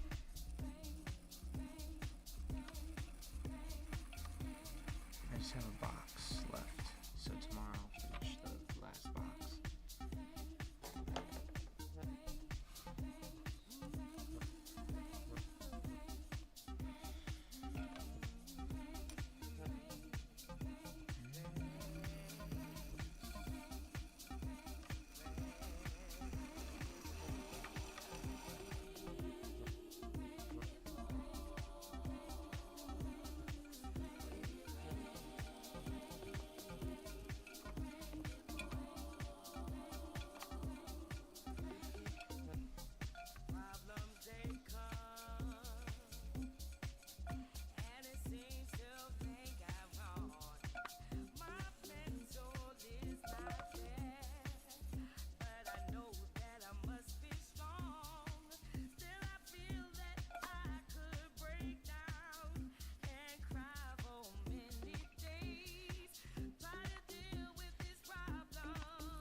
I don't know, dude.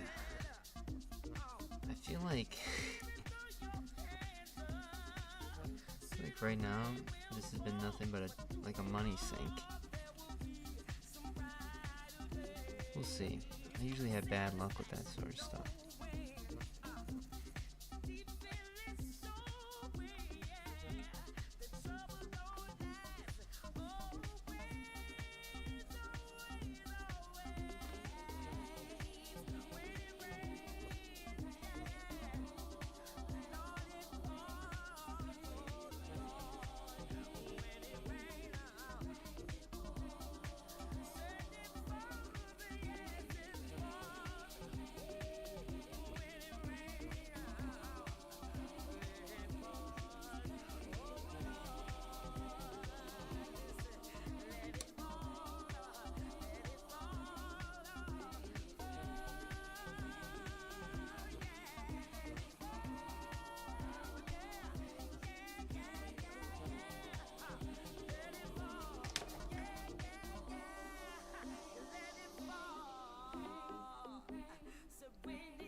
Thank you, I appreciate it, Isabel.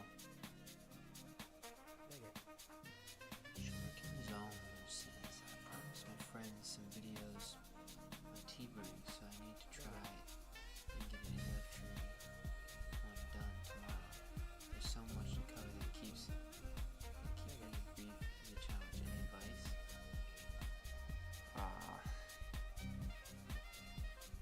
I'm so bad about that. I'm not the type of person who can,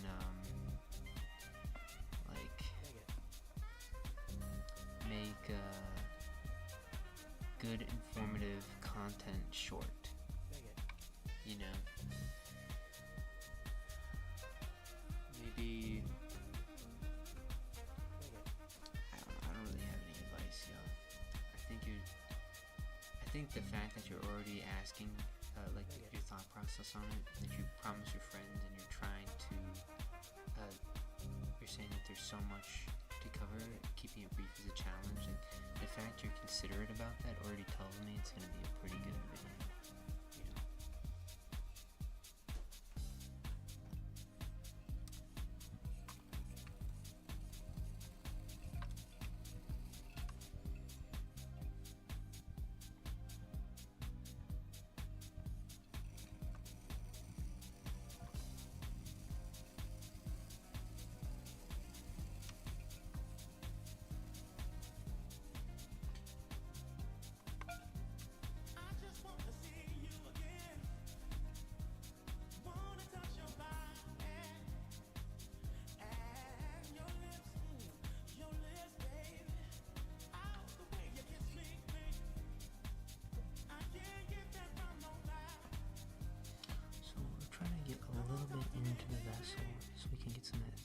Without removing the texture.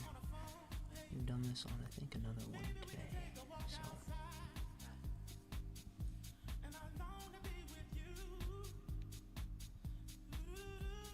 Okay.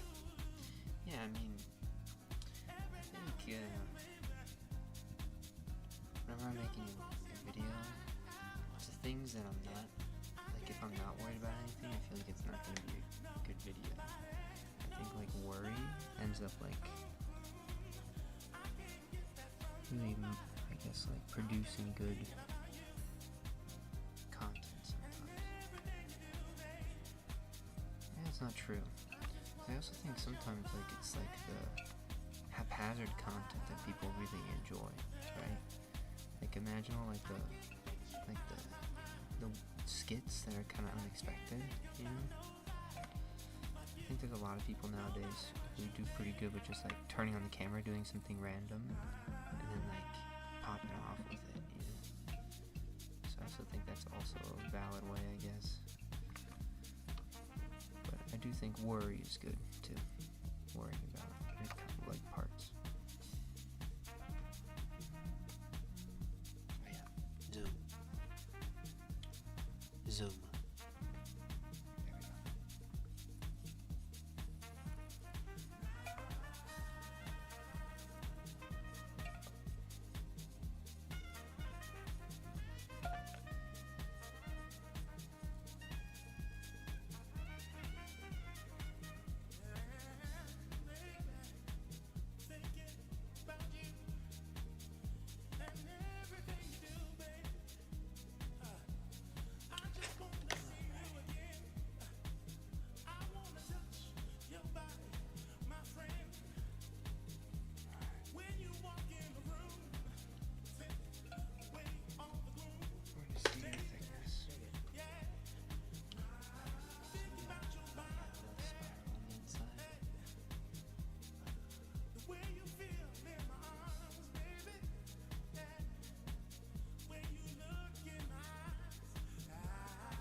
Good points, but transmuting anxiety into content is my usual way of operating. So fun. It's a good response.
It's true.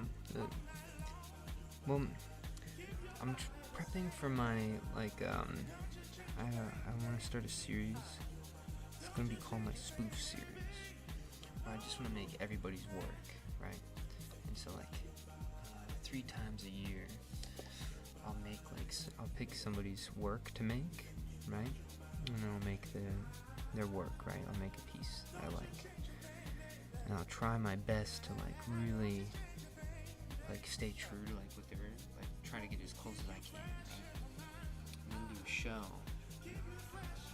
where I just have, like 50 different people's works. The show, you know? I think it'd just be, like, so funny.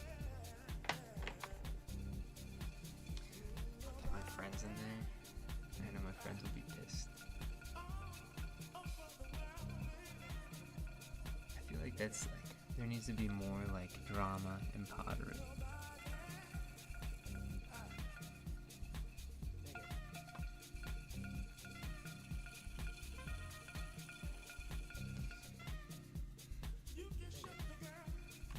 So, I think I just, like, part of just, like, throwing all these random forms is just trying to get really, like, prepped for just being able to just throw whatever, you know? I think when it comes to forms on the wheel, I can do pretty good, but when it comes to, like, sculpting things off the wheel, that might be a struggle.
But during stream I trimmed this, or when I was going to make this, I folded on the edge, right?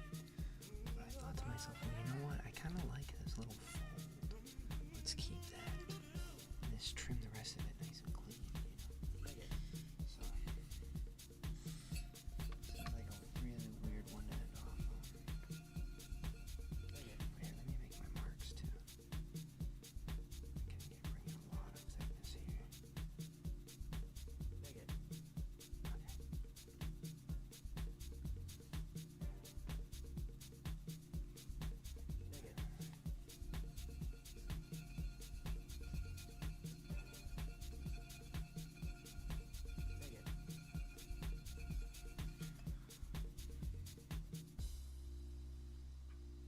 Sometimes you just have to play around with different ideas and techniques until you find the ones you like. I totally agree.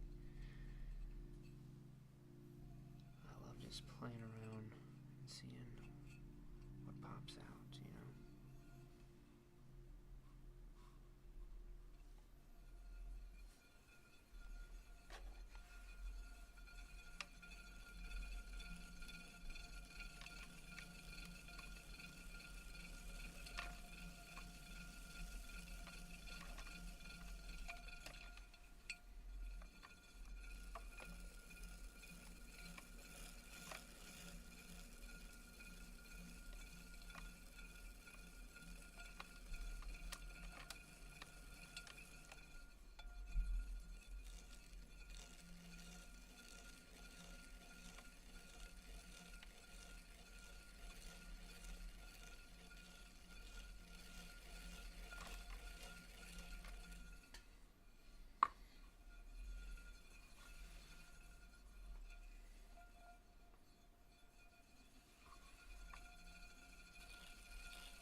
Let's see where we're at now.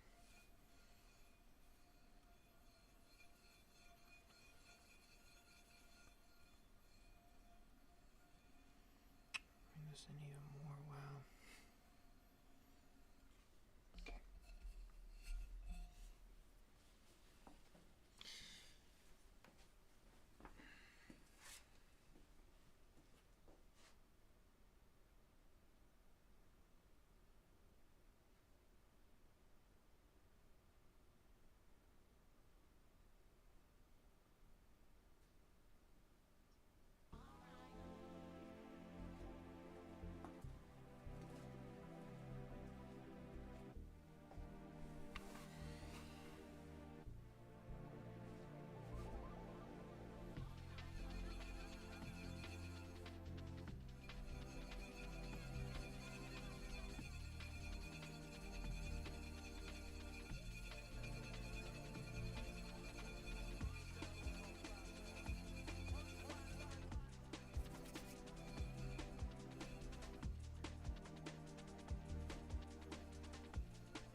You know what?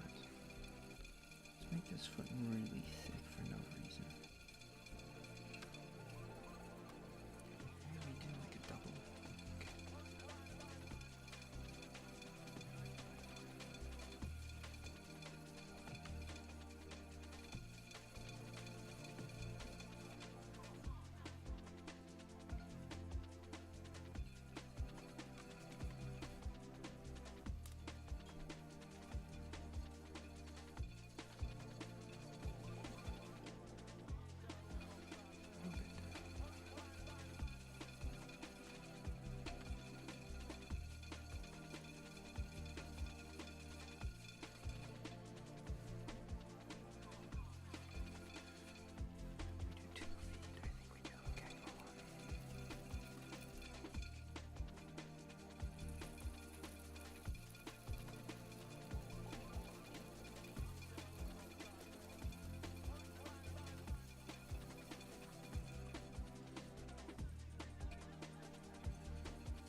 that's it for me tonight, guys.